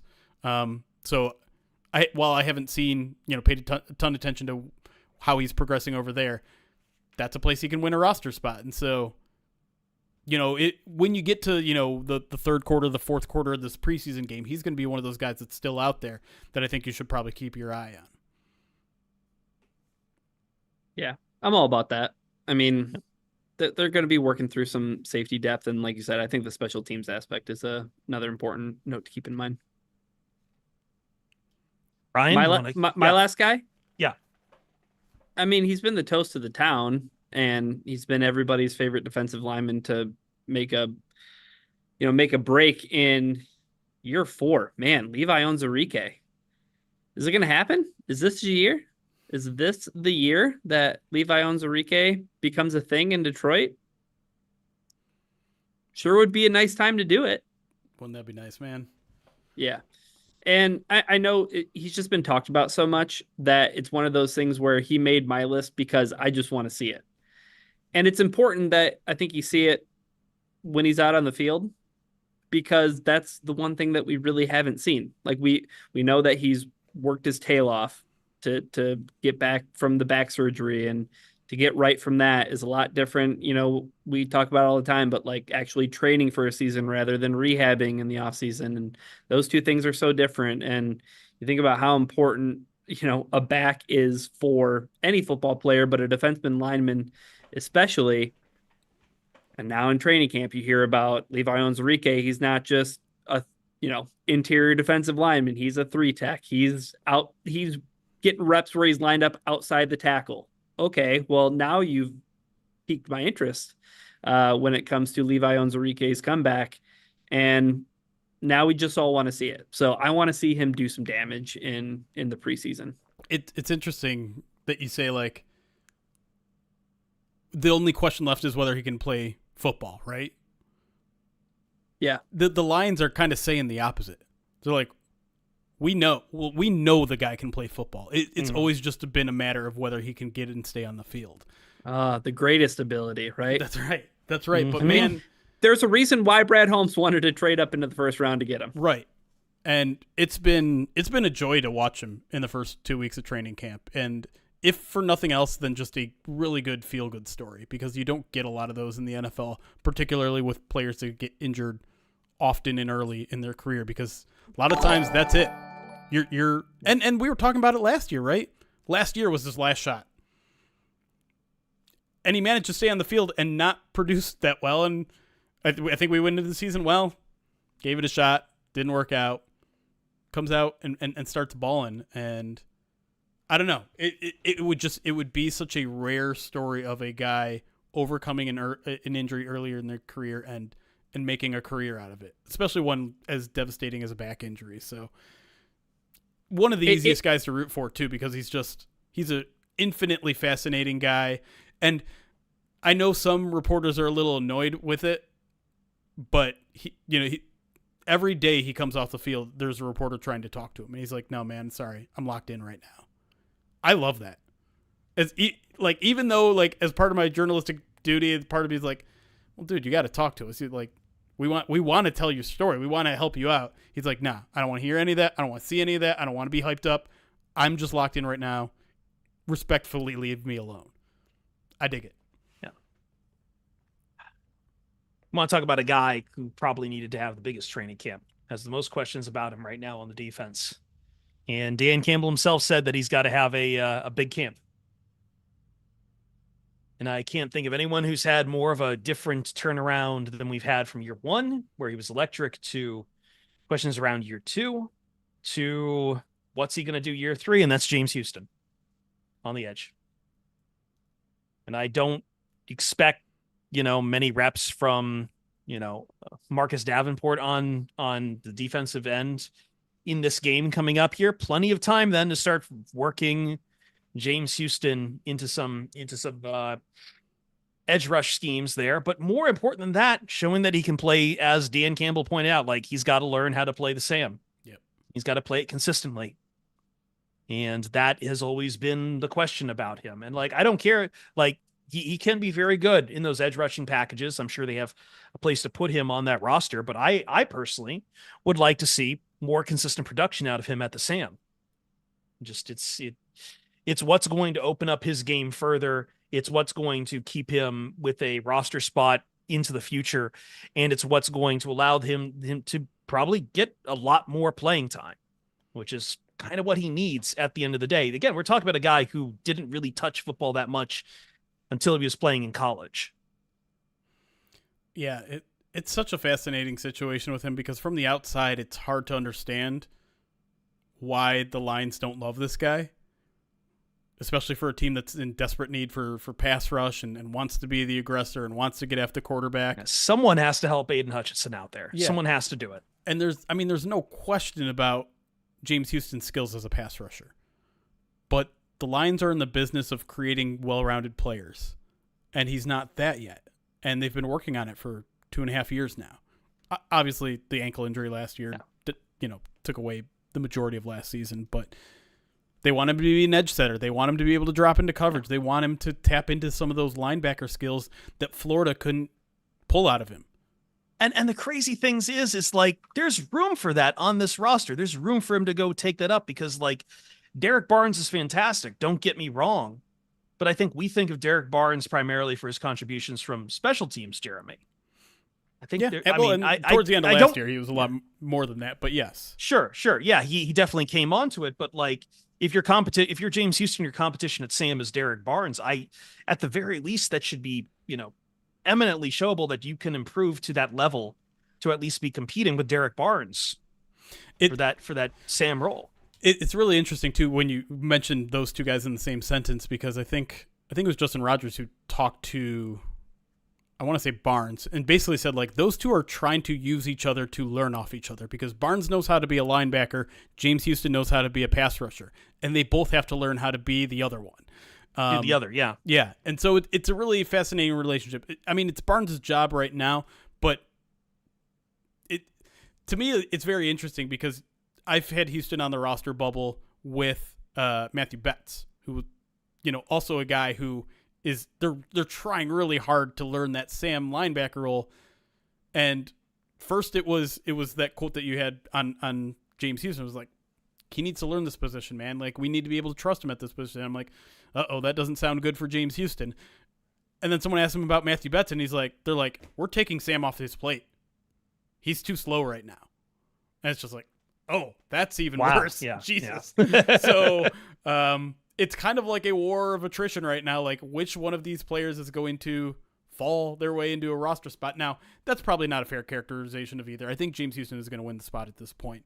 But it's clear that the Lions are still expecting more of him, and he hasn't yet met that expectation. But this is what the preseason is for. This is reps. I have to keep repeating it every time, but he's going to get better with reps, just like everybody else. He's still a relatively young player. He's still new to this position. Get more reps. Get better, James Houston, because we all want to see you out there. I'm telling you what, if you play for the Detroit Lions, you do not want to be associated with the same linebacker position. I guess not. It is a bit of a curse. Who have they found? Julian Okwara didn't work. Charles Harris didn't work. Derek Barnes is apparently the answer. Yeah. Okay. All right. Sweet. Stop trying other things. It's not working with anybody. It's tough, man. It's tough. And like, again, James Houston has this X factor, this element that I just don't think is like that potential for those explosive plays on pass rush is like, I've had fans say, well, how can you ignore that? How can you just ignore that thing is there? And again, like the Lions want well-rounded players. I don't think that makes them dumb for wanting that. I don't think they're ignoring what they have in Houston there, but ultimately that's part of it too. But it's also what has kept James Houston in this conversation so succinctly over Derek Barnes. Like that he just, when you saw him making those pass rush plays, it's like, wow, holy God, he's taking that guy's head off. He's great at that. Yeah. It does feel like the Lions are maybe being a little bit stubborn with him, right?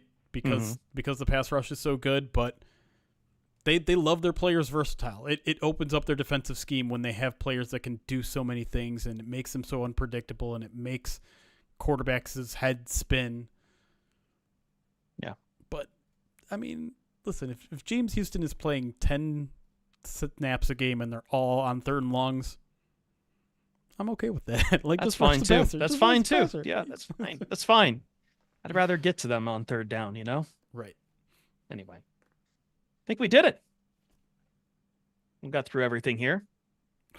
We're ready for preseason game 1. How exciting. Is it exciting? I'm excited. Listen, I know you are. Here's the I know thing. you are. The first preseason game, I always get really excited about. The 3rd preseason game, I'm like, okay, I'm kind of over this. Drudgery, man.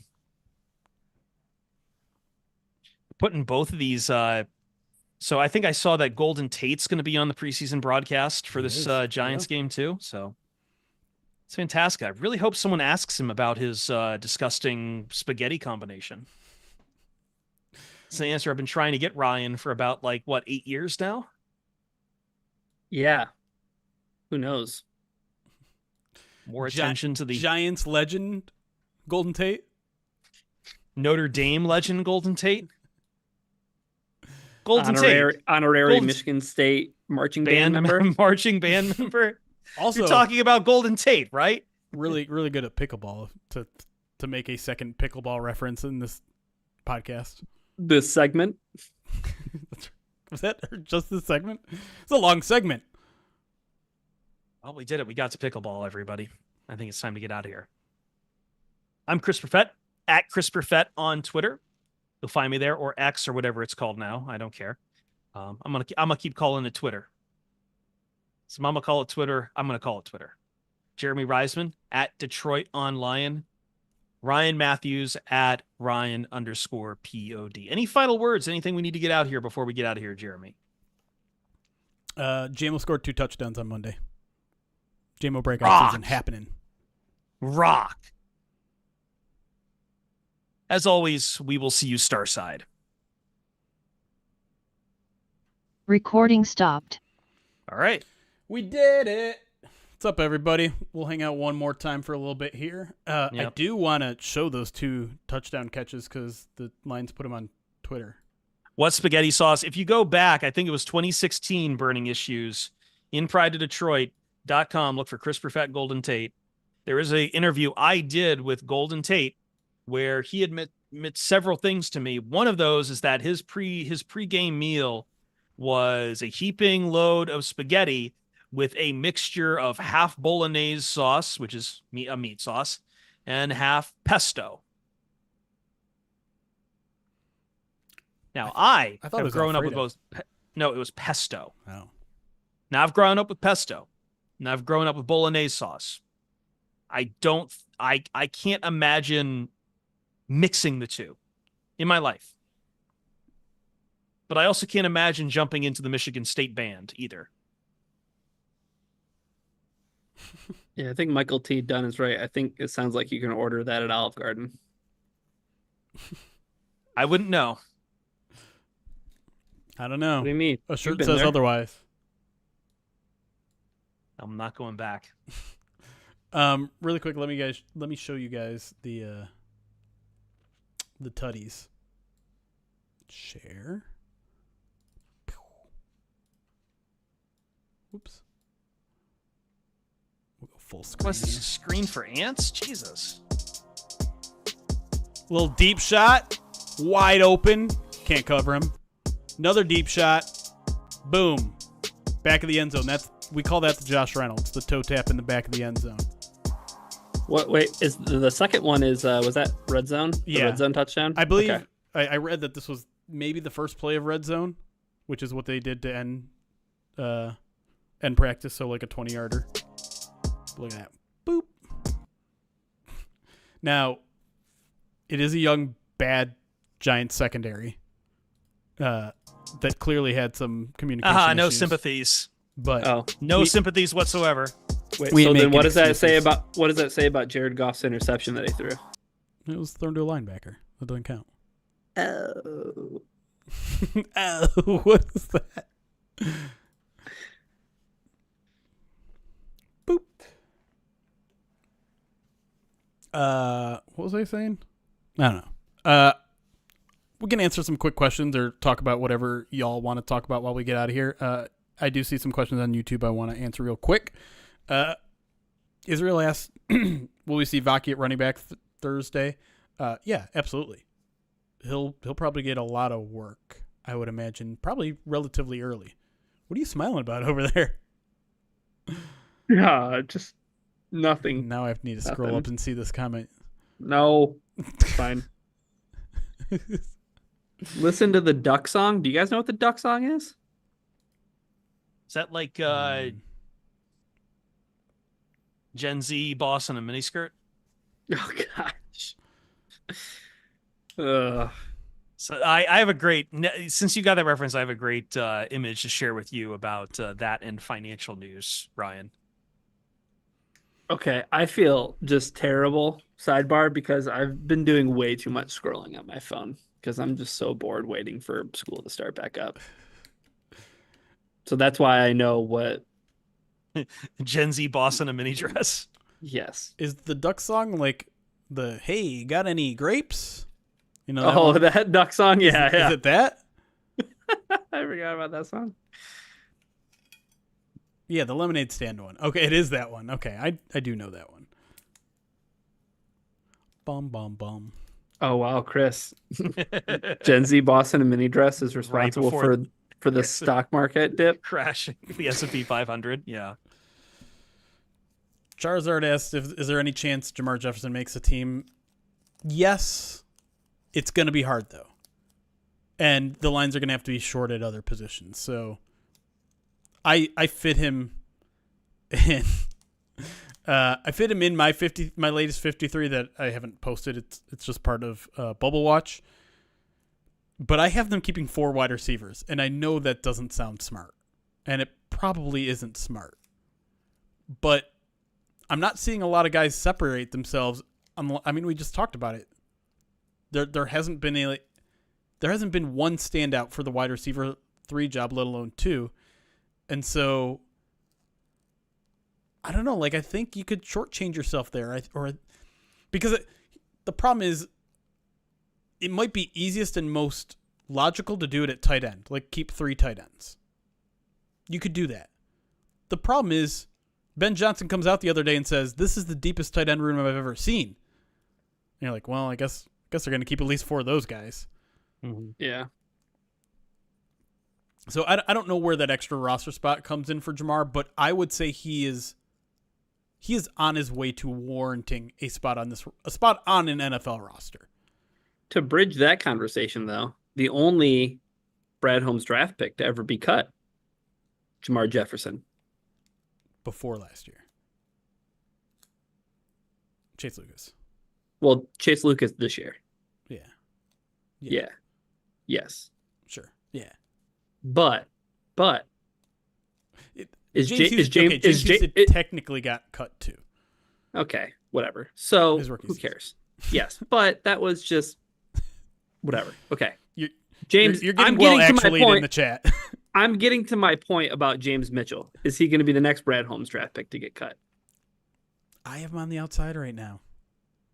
It's just tough. But also because the way I view it, your 2 shoe-ins are obviously Laporta and Brock Wright.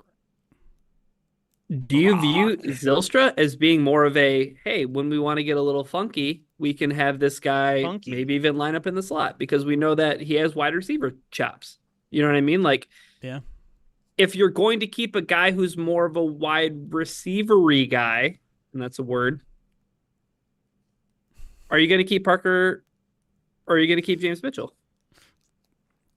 It's a good question. Also, I love, and we need to continue this all season, that just the mere mention of Brock Wright got 3 who in the chat? Yeah. Oh, okay. Yeah. Brock Wright. And this is going to come off a little petty, and chat's probably not going to like it, but I think this is all kind of stemming from an issue that I have with the draft, which is Giovanni Manu. I mean, they're going to have to devote a roster spot to him all season, where he does nothing. He's not going to play it all this year. He's going to be inactive every single week. And you have Hendon Hooker? Well, Hendon Hooker got to be on the IR. He did. Like This guy you have to use an active spot on. Yeah, it's wild. You're almost crossing your fingers that there's an injury for him, which, I mean, you're not actually doing that because you want to develop the guy and he needs to be out there to develop. But this team isn't in a place where I think they can afford a roster spot to develop a guy that they want to become a backup in 3 years. They're too good. They're too good to devote a spot on the 53 to that guy. I don't know. I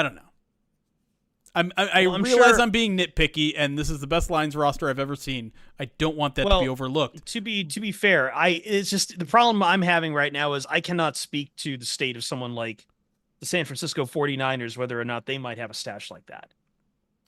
Sure. Like this might be, as far as I am concerned, just something that gets replicated on other teams. But I don't have that information. Yeah. But I've got to think the Lions aren't alone in this kind of spot. And that's kind of why I always take any kind of nitpicking over the 53 with a massive grain of salt, because I mean, but you also just extended Decker for 3 years, so Manu's not going to be a starter until 2027, and that's best case scenario. Like, I don't know, man. Yeah. I don't know. He's also... He doesn't look ready. Let's just put it that way. Okay. Broderick Martin also... We have had a couple of list casts come in. I think J.C. Paxton is actually the second one. You're right. Asked for one California way back. California Lions, are you still here? Well, I can just... You can search for his posts on Twitch. Just control F it. The problem is he asked for something very unreasonable, ranking top 10 top special teams players from the last 10 years. On the Lions? We don't do top 10 lists here. Yeah, that's 5 or fewer. It's 5 or fewer, but also you're also hitting on a landmine for 10 Ryan. Years? I mean, for Jeremy. Matt Prater. Johnson Batamosi. It was 10 years would also get us Jason Hansen, right? No. No? No. When did he retire again? Like 2007? Was he part of the 0-16 team? I don't think he was. He was on this team when we started covering it, I thought. No.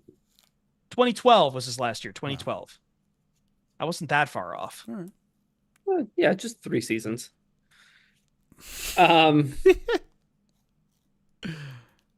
Kickalicious. Jesus. Don Muhlbeck.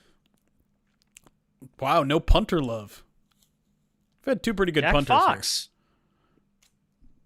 Jack Fox and that other guy. Who's the other guy? Sam Martin. Thank you. Sam Martin. Good he's Lord. He's still in the league, and He is still in the league, yeah. he's still kicking. That's it, because he was the combo. He could kick and punt. That was always the... He's still kicking. His career's not dead. He's still kicking. I'm going to throw these at the... Here, I'm trying to throw these at the camera, not my monitor.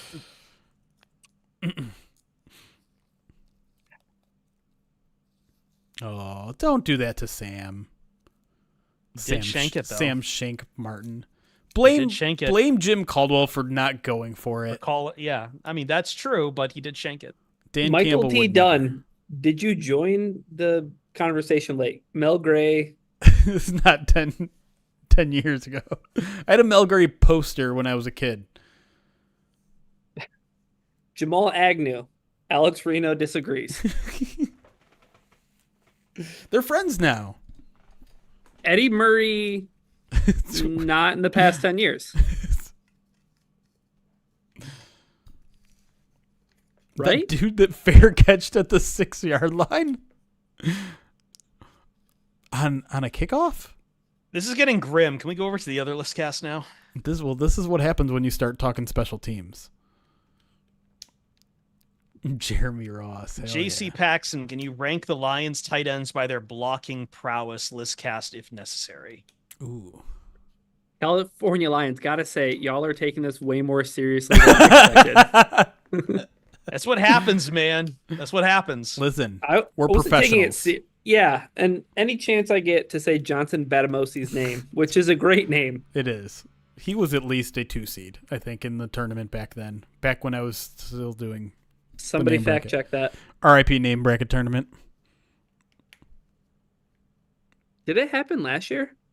The first round happened last year, and then I just stopped. Yeah. Yep. Oh man, my Zoom window was blocking part of the chat, and I saw California Lion say, "I just wanted to screw Jeremy." It was blocking the width. Yeah. Not much difference there. What was the What was the other one, Chris? Tight just ends said by it. blocking prowess. I mean, I think it probably starts with Brock Wright. I mean, block right. Don't know who you're talking about. Who? I don't Parker, know. maybe? Or Laporta? I was gonna say I was leaning Parker, Hesse, because Dan gave him a shout out. I can't say I've seen a lot of it, but I know he's played a little fullback. I know he's the one from Dallas, right? I get him and McEwen mixed up. Now I'm saying McEwen, right, because of the pronunciation guide. Shout out. Shout out that. How is that name pronounced McEwen? I don't It's MC by capitalization KEON. McKeon. McEwen? What's that E and that O doing? What language does that? It's a great question. I am getting mixed up. So McEwen is the one that was from Dallas that has played a little bit of JC fullback. Paxton, that is not how you spell it. Man. He's German? What's going on? All right. Anyways, there were some times though last year though we were pretty happy with the way that Laporta was blocking. True. But they were big plays. You know what I mean? Yeah. Like it's like on a down to down basis. I don't know. Yep. McEwen is from Massachusetts. Is that Boston? Massachusetts, Germany. I'm just kidding.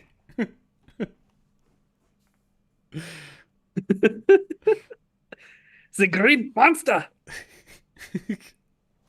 I don't know. Anyway, Chris, what are you so annoyed about? Nothing. No, I'm not annoyed. I'm just checking Olympic results. I've got nothing to add to this conversation because I Hot take.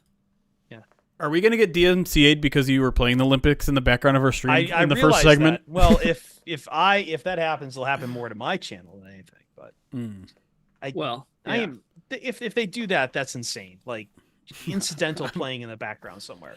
My head blocking half of it. Who knows? Tim Burton could be after you because I did see a Beetlejuice preview as well. Well, they can come after me on that because I don't care. You're fixated on that, Ryan. More interesting than the Olympics. I'm sorry. Wow. Noah Just Lyles. kidding. Noah Lyles won by a Naruto run. So fuck you. It definitely brought back Jerry Seinfeld's best bit that he's ever done, though. Have you seen the whole Jerry Seinfeld like explaining like the difference in the Olympics with like just like the head movements? Jerry and the word best should never be used in the same sentence ever again. No. Says a guy who does an article about Festivus every year. So I think Jeremy pushed me into that, so I'll blame him. Oh, wow. Oh, blame the Jew. I will. Blame the Jew. I'm anti-Christmas either way. I don't care if it's Hanukkah or Festivus. Yeah. Just get Christmas out of here. Just put it on the front page. Yes, Noah Lyles did win the 100 meter by like Not according to the announcer. 4/1000ths of a He was second. so confident that he had it right. Yeah. It was very, very close. I do like though that because Noah Lyles, for those who forgot, was the one who kind of threw a bomb at the NBA players by saying, "Why are you calling yourselves world champions? Champions of what? You're not playing for other countries." And then that entire team Team USA was in attendance for Noah Lyles to win that. So yes. Yeah, And as someone pointed out, and this is where Ryan can maybe get on board, that like oh fuck, why am I blanking on the wrestler's name? Hold on, I'll find it. That Noah Lyles needs to wear that gold medal to NBA games like he's Kurt Angle. Oh man, put some respect on Kurt Angle's name. He won an Olympic medal with a broken frickin' neck. I didn't know that is a great bit though. I saw that you retweeted that. Yeah, Novak Djokovic winning that medal was actually very cool. I was up for that. I was rooting for Alcaraz, but like five Olympics. Look, it's the one thing he hasn't had in his career. It was like he ran up against Andy Murray. It was kind of funny that like it's 5 Olympics, Jeremy. He had a bronze in Beijing, and every other time he kept bowing out after like in the semifinals, the game bounced in the bronze medal match each time. Yeah, Djokovic has so much Aaron Rodgers energy. Oh my god, he does. Look, as I said, I'm rooting for Alcaraz. Looks like him too. Yeah, they both have very similar stances on science, on vaccines. Yeah, and like they play up the villain role too. Oh my gosh! Oh yeah, what was that? Was it Wimbledon where he was saying that shit? Yeah. Yeah, where he was talking about how, the crowd knows what it's doing when it chants the guy's name. Like, okay, all right. They're really booing me. They're not cheering him. It's like, okay. You're so important, dude. Good news is that the next generation's already here, so that'll be a lot more fun than him. It's sad that it is Andy Murray's last. I think Rafa got done pretty quickly. Actually, Djokovic beat Rafa. Yeah. Nadal's on his way out, too. Yeah. Coco Federer already. What happened to Coco? She did not play well. No, she did not. She struggled lately. Dude, and at Wimbledon, she like lost her mind on like her box. Like after, I don't know if you watched her match where she lost to Navarro, but like I was super into tennis, by the way, this summer, because I know I've never talked about tennis this much, but like she just couldn't hit a forehand over the net. And it was like after every point, she would just like turn to her box and be like, I don't know. And it's like, I don't know, maybe just hit a forehand over the net. I don't know. What are they supposed to tell you from the box? Scotty Scheffler hitting a 62 on the last day to pick up gold from behind as well. Big fan of Scotty Scheffler. Big fan of everybody needing to chill out and say that he's on a Tiger Woods run. Because it's a little much. It's a little much. And also he needs to do it for like another 4 years. But okay. Sure. But yeah, Scotty Scheffler's cool. That's awesome. He is cool. Yeah. My one general commentary about the Olympics, and I did feel bad. I did feel bad because I was rooting for Schauffele. I've always really liked Xander Schauffele, but no fault of his own there. Just Scheffler had one hell of a day. Yeah. I would appreciate what Simone Biles does so much more if I just understood gymnastics. That would help. Yeah, it would. You know what I mean? Yeah. And also, why hasn't the United States ever been like they've never medaled in handball? I was talking to people about this. I was talking about people about this weekend. It's just like I feel like kind of like how when they put rugby sevens up there and suddenly it's like, oh right, we can field some women who are really good at this, and they picked up bronze by running over Australia. Why haven't for people, you say handball in the United States, they think about the old people sport that you play with the wall, Ryan. They're not thinking about the rugby handball. Like, this should be eminently something we can do.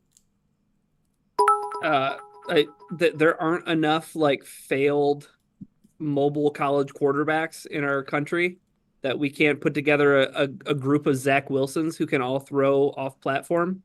Now, they can't, complete it to a wide receiver, but can you put it in a big freaking net? I mean, come on. I mean, there's a lot of other sports that have it a little bit out there too. Like some lacrosse guys get some, failed pitchers in here as well. Like maybe some basketball guys. Like this feels like a synthesis of enough sports that we play. We should be fielding a team in handball, and we're not. We should be good at everything. We should. I mean, haven't they like lapped everybody in overall medals? What more do They you want? have. We're still trailing China by 1 gold medal right now, but also China racked it up in like shooting, which we're not apparently good at shooting unless it's skeet shooting. See, well that's where it doesn't make sense, right? That makes Well, it's no sense. no. Here's the Zero explanation. sense. Here's the explanation. All those gold medals China picked up, I think those are all in like air rifles. Ain't no hot-blooded American using airsoft. Yeah, where's the AR-16 competition? Oh, Jesus. Oh God. I sent you guys the TikTok, by the way. And it was a TikTok. It wasn't an Instagram reel, but Yeah. The Turkish guy with the pistol was dope. That Turkish guy rules. Also, cat dad. I think the best part was the meme where it had him and another shooter next to Yeah, one the another. Chinese shooter with the cyborg looking gear. And it was somebody saying a Faulkner sentence versus a Hemingway sentence. Of course, you would do that as an English guy. Really quick to the people that are saying Inside the Pride is on. It's not the same thing as Inside the Den, so don't get too excited. But it is behind the scenes training camp where it looks like there's a Scotty Montgomery interview, which is cool because Scotty Montgomery's awesome. Talks with some of the rookies. And then a big conversation with Tim the 20 Man, who also was on my flight that was not a flight. Nice. And he did not get to practice today either. So people that are criticizing me for not having the crazy gumption that Colton Pouncey did of taking an overnight to, I don't know, like Connecticut or something, and then driving from 2 a.m. to 4 a.m. to Jersey. Why didn't you? Because I'm only going to be there for 2 days. Didn't he say it was like 2 a.m. to 5 a.m.? Yeah, and he something got, like I that. think I remember he And got listen, like 3 hours of sleep. Colton deserves all the credit for doing all of that. Like it's crazy. It's How dedication. old is Colton? He's in his 20s. I think he's in his 20s. Okay. Younger Then than yeah. us. Okay. Yeah. I'm almost 40. So first of all, if I'm on 2 hours of sleep, it shows way more for me than it does him. Second of all, I was on 2 hours of sleep yesterday. I pay for all my travel, and so adding another car rental to a trip that I paid out of my pocket is not something that I was interested I was in on doing. 2 hours yesterday, and I did the news. You did the news. I did the news. You did the news. What is this? Like the Jeff newsroom? News, Are you- like Jeff Dan? Newsman. Yes, Jeff Newsman. That's his name. And third, I was only there for I had only scheduled out to be there for 48 hours. I was in there for day 1 of practice, day 2 practice, and I'm gone. Colin's staying for preseason game. I think he's staying after the preseason game to hang out in New York, the city, for a little bit. So he has a little bit more at stake in canceling a trip than I do. Now, is he more does that make him more dedicated? I don't know, maybe. Colton's a beast. He's great. He cares about his job and he's good at it. Don't you ever question my dedication. You know how much I've sacrificed for this job? Don't ever question Anyway, Ryan, You're back to gonna the go Olympics for a second. Full-blown Willem Dafoe from I Spider-Man. do want to ask Ryan for a second. For as much ink was spilled about how dare Steve Kerr not play Jason Tatum, almost nobody talking about Team USA bowing out to only bronze in 3-on-3 basketball. It's not a real sport. Wait, We need it. no, they didn't get bronze. Wait, the men's? Oh, the women's got bronze. Excuse me. The men's got bowed out completely. The men's won 1 game. Yeah. Yeah, maybe they should stop trotting out Jimmer Fredette. Well, apparently the rules for 3-on-3 is like you have to play in a 3-on-3 league. We just can't put LeBron James in there. But I'm just saying. Change the rules. Yeah. Well, I'm just saying this. You want to talk about LeBron wanting to play with his son. And let's say Bronny doesn't really make in the NBA and LeBron's looking for something to do post NBA career.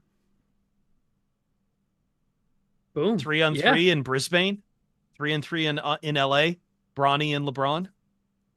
I mean, 2028. Does he want to play football?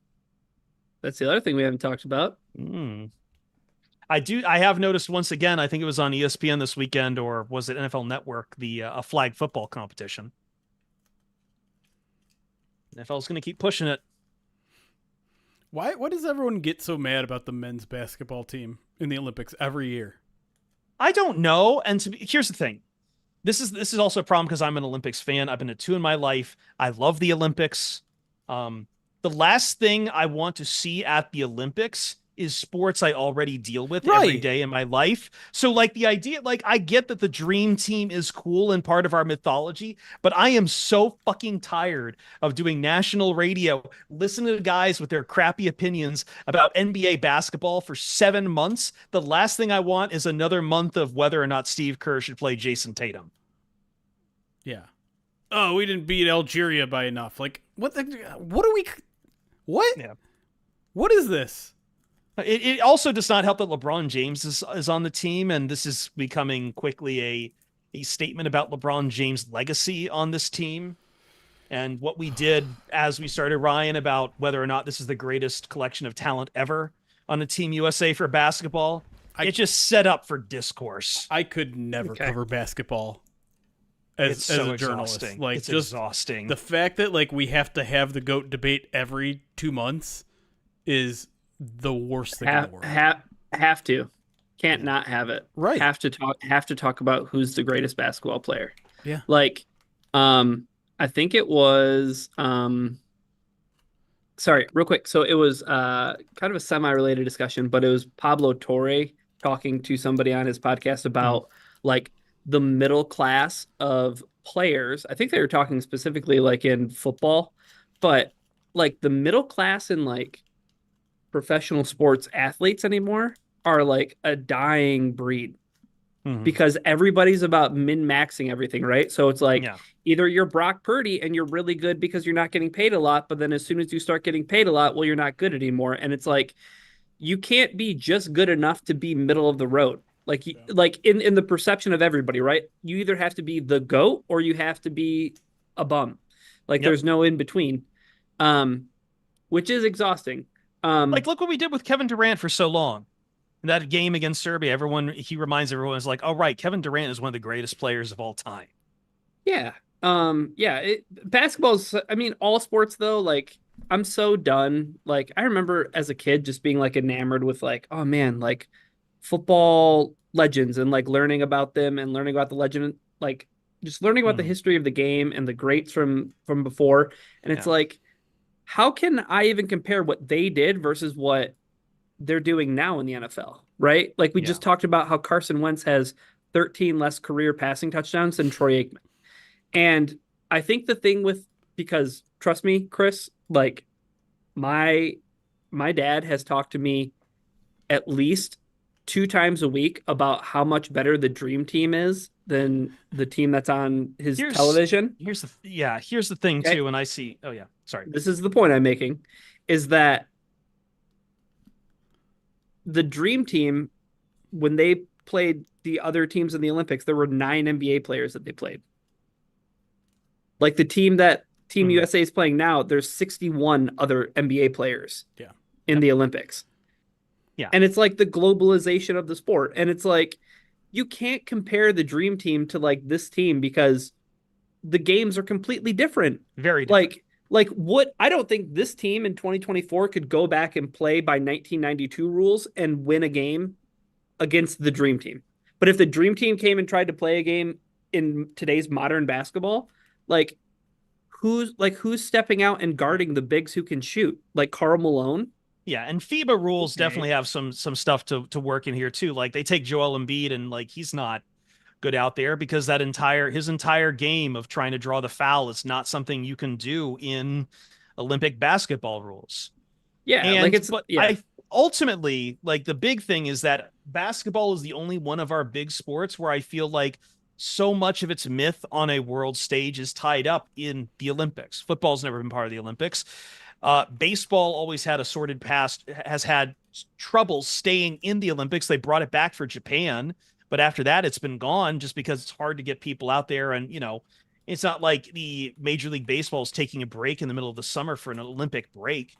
And Major League Baseball itself wants to control a international competition. So they created the World Baseball Classic, which is awesome. But at the same time, we had that injury to Who's the guy who came out, walked out to Timmy Trumpets? Mets got Edwin hurt. Diaz. Edwin Diaz got hurt in the World Baseball Classic, and immediately everyone wanted to kill it. Everyone wanted to kill it because how dare you interfere with the Mets' quest for finishing third in the NL East and dashing any hopes of ever making the playoffs. Can you tell hockey, Chris is sick of talking about New York sports? Hockey completely depends on whether or not the NHL players play in the Olympics. Completely depends on it. Otherwise, it's fucking irrelevant. Completely fucking irrelevant. What's irrelevant? Hockey. Whether NHL Olympic players. hockey. Like in this modern age, and already what? Besides after the Dream Team, Ryan, which by the way, the only reason that's happening You mean is the Miracle on Ice? Yes, I meant the Miracle on Ice, but still consider that. We rooted for the Miracle on Ice because it's amateurs going against professionals, but we also then root for the 82 Dream Team, which was professionals crushing amateurs. Well, that's just American exceptionalism. I know. But still, I'm talking in the past 20 years, though, of Olympic history, hockey's importance really depends on whether or not the NHL players are playing in the Olympics. There's a lot of emphasis put on Vancouver. Yeah. Nick the Greek, why are you throwing us a Google search? He really wants me to play this Cologuard SNL sketch. But again, Ryan, I think that's ultimately what it comes down to is we put so much on basketball at the Olympics because it's the only one where the Olympics really matter all the time. And it only matters if America wins gold or otherwise we then start killing them. John's got a good point, though. What about golf? What if you just had amateur golfers? Yeah. Golf is just odd there. I feel like you have to really be into golf to care about the Olympic golf competition. It's the one I'm getting my head around. Yeah. Also, didn't an amateur completely win at golf one year, I think? You're asking the wrong Wikipedia. I know. I thought Ryan would know. I have no idea. Yeah. Defund golf. Are you calling me the Schwab? No, you just like golf. The Schwab, baby. I do like golf. You like golf? A form of golf? Here's the other thing too. Golf's only been in the Olympics for three Olympics now. It was there in the 1900s when it was first getting started, but then it only came back in Rio. So we're still kind of, building a history on golf here. Its addition is also up there with, rugby. Which is also a sport I think we should be better at, considering we have plenty of washed out football players, Ryan. That's what I meant about handball. There aren't enough read option quarterbacks out there that didn't make it. They want to play handball? Can you make a living playing handball? I'm asking the important questions here. I don't know. I don't know I if the feel like that is circuit's I feel like that is a question for a continental European where that sport is so much bigger. If you win the gold in America in handball, are they putting you on a Wheaties box? I would hope so. But are they? Assuming kids still eat Wheaties. Are they? Or is Simone Biles on every single cap? Simone Biles, yeah. And Ledecky. Yeah. I did enjoy the Japanese skateboarder who took home gold, who put his gold apparently on a giant plushie of a Snorlax. Along with his... It's a cheap, easy pop for Chris. I know it is. Right. Yeah, let me send it to you. Along with his X Games medal. I didn't say Simone Biles. Did I? He kind of did. You kind of did. Simone. No, you're just trying to give it some French flair. Russell Wilson should play handball. We should find a way to get Russell. Actually, you know what? Why not both the quarterbacks for the Pittsburgh Steelers? I don't know. Just play handball. Is handball dangerous enough? Oh god, danger. We can make it danger, Russ. Uh-oh. I recently saw that Subway ad about him again, talking about the Danger Witch, where he's just like, oh my god, it's got you know what's so spicy about it? It's got mustard on it. That's the only thing that's spicy in there is a mustard and salami. I highly recommend, if you have not, my friend sent me a sit-down conversation with, again, Pablo Torre and Nate Tice. And Nate Tice was Russell Wilson's backup quarterback at Wisconsin. What? I didn't know that. He was, yeah. Oh, I've heard of this. I've heard of this. Yeah. Oh my god. It's a real like Nate Tice was like Russell Wilson isn't trying to just only be the greatest quarterback of all time. Like he wants to be the president of the United States.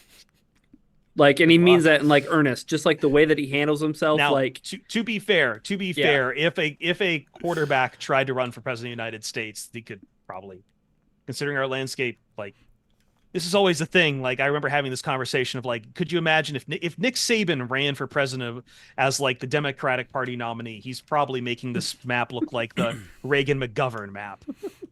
Well, he's not going to win Colorado. That much is pretty sure. That much is true. And he probably wouldn't win Washington for the way that everybody kind of seems to think about him. Or true. Florida. Or wait, we were talking about Russell. I'm sorry. Yeah. Not Saban. I know that earlier John had said that he wanted to talk about the guy who draped his dong over the bar. The French pole vaulter? Yeah. In pole vault. And yeah. Like, what a flex is it that, like, I didn't do well in the Olympics because my dong's huge. Yeah, that's not something the world record guy can claim here. He said, what's the guy that Alex was, I forget his name. Everyone was just talking about it. Domantas? Like. Oh, yeah. But isn't he American? That's kind of, well, I know he practices at LSU, which is something I was talking with Manser about. Like, no matter where you are in the world, for most sports, you're coming to America because the NCAA universities have the facilities for you to practice all of these niche sports, especially in track and field. Like you're not going to be able to find a place out there to do a lot of these sports in a lot of other. You think Cyprus has the facilities to be a world-class pole vaulter? I mean, this guy would be less famous if he had just won the gold. I don't know. That the guy who won gold is pretty. Everyone seems to be popping on his name today. So I don't know his name. You didn't. You can't pull his name you right don't now. know the name. Hold up. You don't know the name of the guy with the giant dong either. It's just the guy with the giant dong on the pole vault. Exactly. I know what his dong looks like. And you're worried about Nick getting us demonetized. Did you watch the Seinfeld clip? Because that's the whole point of the bit from Seinfeld. It's like dongs? Gold. No. He goes. Gold. Never heard of the guy. Gold. Never heard of the guy. That's right. He's like gold, silver, bronze. Didn't place. Probably one of my favorite things I ever got to do was go to Sydney. Favorite thing I ever got to do in the world was go to Sydney. So, sorry. Hawk Tua and Dong guy, 2024. Oh fucking God, I will kill all of you. just strangle all of you. Chris's words, not mine, and not the views stand of out more as someone PODcast. I do want to say like that one girl from St. Lucia who won over Sha'Carri Richardson. Yeah, I think it was the 400 meter. We all know at least one guy who ran for St. Lucia at one point. I have no idea what you're talking about. Javid Best. Oh. Why wasn't he in this year's Olympics? What happened? Well, Jeremy, I don't know if you know this, but like, yeah, I was going to say people are talking about Simone Biles as like a relic from a bygone age out there at 27. It would make sense that Javid Best isn't old to you because he's 35. Damn it. He got me.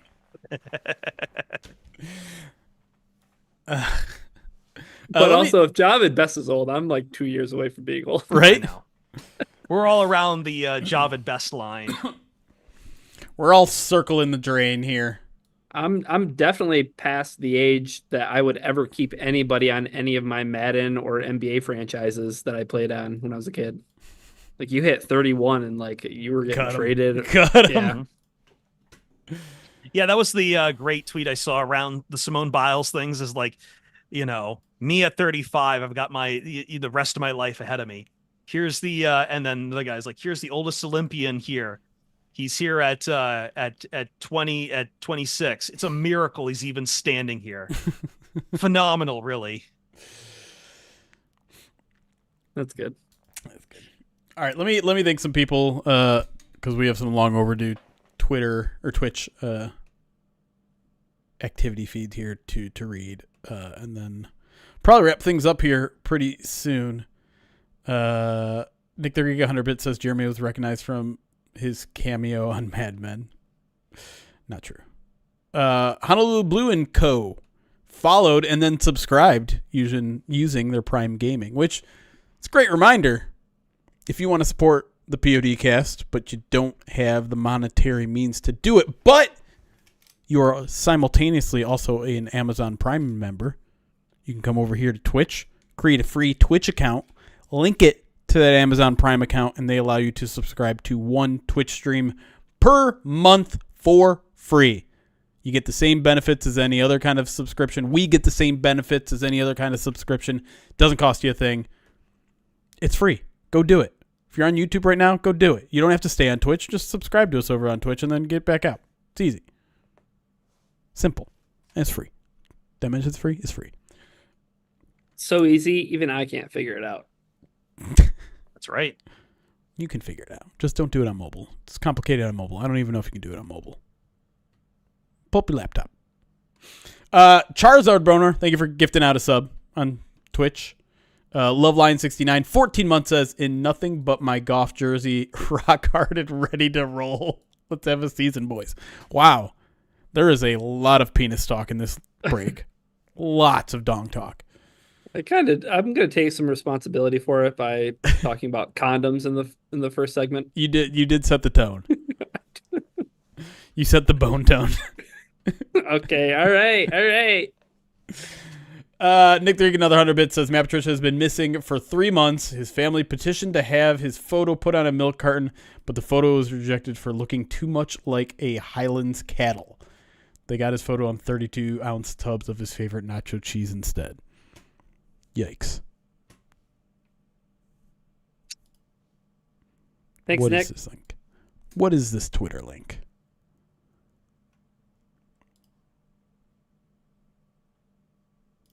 I don't know what I'm looking at this photo. Some Olympic photo of someone celebrating with two people standing next to her.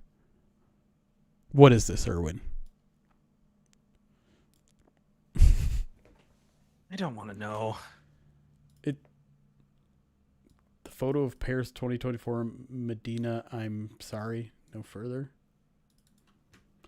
I don't know. I don't know Olympic stuff. Should we get out of here? Should we call it after 2.5 hours? Shout out to OBS. Did not drop a single frame today. Shout out. Erwin says Rebecca Andrade beat Biles on floor. Yeah. Okay. Well, again, Simone Biles is a grandma. She's an old babushka out there. Like, what do you want? Babushka. No, we're not running a mock draft. Get out of here. Someone time out Cattle Snacks for 10 seconds. Just to send a message. We don't have to be those people anymore. We don't have to be mock draft people anymore. We're free. Why did you just type O at them? I mistyped on. All right. Let me run down schedule of things to come. Hold up. I'm getting the message out to Cattle Snacks. There you go. All right. Now I put it in. Great. Next POD cast. I imagine we're not going to do one right after the preseason game, right? You guys don't need to do that? Or do you want to? We'll do it on our usual days. Sunday? Yeah. Because the game's on Thursday. The game's on right? Thursday. They do practice again on Sunday. But I'll be home and I think actually I need to double check what time that practice is at. I still need to I've been very, very busy the past couple of weeks. I know I have to take a look at the new contract I got sent as well about when we can do this other podcast too. So Madden Sims are coming. Relax. It's just a regular season thing. We don't do preseason. It's August. It's coming. No. Let's lean into this slowly, man. All right, I might do a preseason one. We'll see. God, that's grim. God, you're a freak. Can you try to recreate everyone in College Football 25? No, I wouldn't. That's the thing is like it's going to be last year's Madden. I'm not going to fix the rosters, so it's not going to be as exciting as you think it is. But Sunday practice is at 1:15, so it's an afternoon one. We might have to push podcast to like 7 and not 6, unless you wanted to do it Friday. Wait. I thought it was usually at 7. I don't know. Well, we did. I don't get today. home until 6. I do, but I don't get. But on It Sundays, usually is 7. Yeah. yeah, because I don't get home until 6:30 on Sundays. So, So yeah, we could do it Sunday. We could do it Friday. I don't really care. But we'll do that. Midweek mailbag is not returning yet. We might do some sort of mailbag, but it's probably going to be for Pride of Detroit Direct because I promised them 2 days of joint practice recap videos that are not happening, so I owe them something. Sounds like a you problem. It is. But midweek mailbag will more get going during the regular season. It's just we're super tied up with training camp right now, so that'll come But back. you're not there right now. What? But you're not there right now. So what are you tied up with? Give me my midweek mailbag, I was promised, Jeremy. give me what I want. I just told you I was going to do one for the newsletter because I'm not able to. But I provide want a people- Madden sim. What are Want a you? pony. What are you doing right now? I'm trying to be that person from chat. Can we get a Detroit versus New York Giants live reaction last year? It was so critical due to the incident. I don't even know what you're talking about. I don't either. What was the incident during last year's preseason game? The tornado Oh, that was on during. Oh God, that's right. Oh. God damn it. I mean, we could theoretically do a live stream during the game. I'll be around. I don't think I'm working Thursday night. I will be around. I can be on a live stream. What channel is it on? Because It'll be local, so I don't know if I could watch it on my computer so that I could sit here and stream and watch it. I've got a laptop. I'm good. Oh, I could just watch it on NFL Plus. Yeah. I think. Shit, that's right. I need to get my NFL Plus It's subscription NFL back together. Is it a nationally televised game? No, Or- it's not. No. Everyone we is don't have saying NFL for- Network. Not on. No, the second 2 preseason games are going to be on NFL Network. I checked the schedule, so it's like I could check this extremely easily. instead I'm of pretty asking sure it's a everybody. Fox 2. I'm pretty sure it's a Fox 2. Locally, that would make sense on Fox. Yeah. Ooh, excuse me. Fox. Everyone's saying Fox. I bet Fox POD 2. would know where to watch it. Clearly not. We're not in regular season mode yet. Even if we were, what would you do without this adequacy? It's true. All right, we're gonna call it there. Thanks everybody for hanging out. Your patience with us having to cancel or postpone yesterday's show to today. We'll be around sometime soon, probably next week for the preseason wrap up. And like I said, if you're a Pride of Detroit Direct subscriber, I'll have something for you this week as well. We'll also have a preview like a full preview newsletter, probably a post game newsletter. So bunch of content over there. Obviously a ton of content over on PrideDetroit.com as well. We got new writers over there. We got Bubble Watch Part 2 coming out tomorrow morning. Bunch of fun stuff. Anything before we go, fellas? Where are you getting food from, Ryan? My freezer. Hmm. Because I was told that you can do that. You can shop from Costco and put stuff in your freezer. Ooh, I didn't know that that's how that worked. that's Well, a apparently fun development. I have my water turned off because they were supposed to replace a shower head and never did. So, to make the Nice. Greek chagrin, Taco Bell. Beautiful. It's kind of my post POD. Jeremy, what's your dinner? I don't know. It's 8:40. You're in trouble. It's not going to be Taco Bell because I had Taco Bell for lunch. Oh, Quick question: have any of you ever had fast food twice in one day? Yes. All the time. I probably will tonight. Yeah. Okay, hold on. Fast food twice in the same day from the same restaurant. No. Yes. Yes. Oh. 5 a.m. and 5 a.m. The only thing's open is McDonald's. Sometimes when I'm going home, a McChicken's just gonna hit right. I had a McChicken today. Mm. Eating the All that- McChicken all that- for today. I was All in that a, lettuce and I mayonnaise. am that now that's not going to be a problem on Saturday. So Saturday I am doing my usual like 9-hour tech producer shift, but then I'm going to be, I guess this is my way to say it. I'm going to be back on the air doing sports updates for Fox Sports Radio and their affiliates 7 p.m. to 11 p.m. tonight. Eastern on Saturday. Oh, Saturday. On Saturday, August 10th. But I know exactly where I'm getting dinner from, and it's a place that we talked about last time called El Pollo Loco. That's right. Nice. Crazy chicken. Maybe I'll The get a real- chicken finger the- pita. The real Angelino web. We really should have. Forget about exporting In and Out or Culver's. We really should. Pollo Loco does need to be national.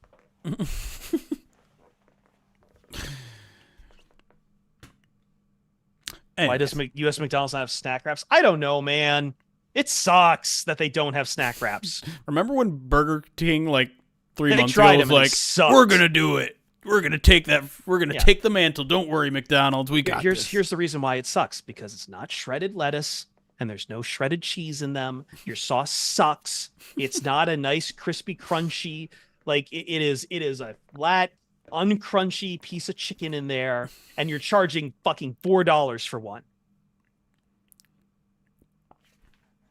You hear that, Burger King? And I'm saying I know that you're in the also, chat. You're not always just in to our Burger chat. King, also to Carl's Jr. You bastards, those tiny little chicken fingers. You're just throwing some like lettuce in there. Fuck off.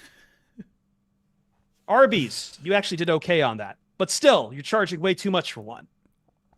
Yeah, no one's got that kind of money. Arby's, at least the people that do aren't going to Arby's, because you're Arby's. Anyways, let's get out of here. Anyways. I was in a really bad mood going into the show, and I was very worried that I was gonna bring everyone down. But today reminded me why I missed the podcast so much, because it Can I can at turn least- around my Can I day, at least give and you I a bit feel of a better. bad mood before we leave? Because it's not Twitter. It's not Twitter. It's not Twitter, and it's not an airport that hates me. So appreciate y'all.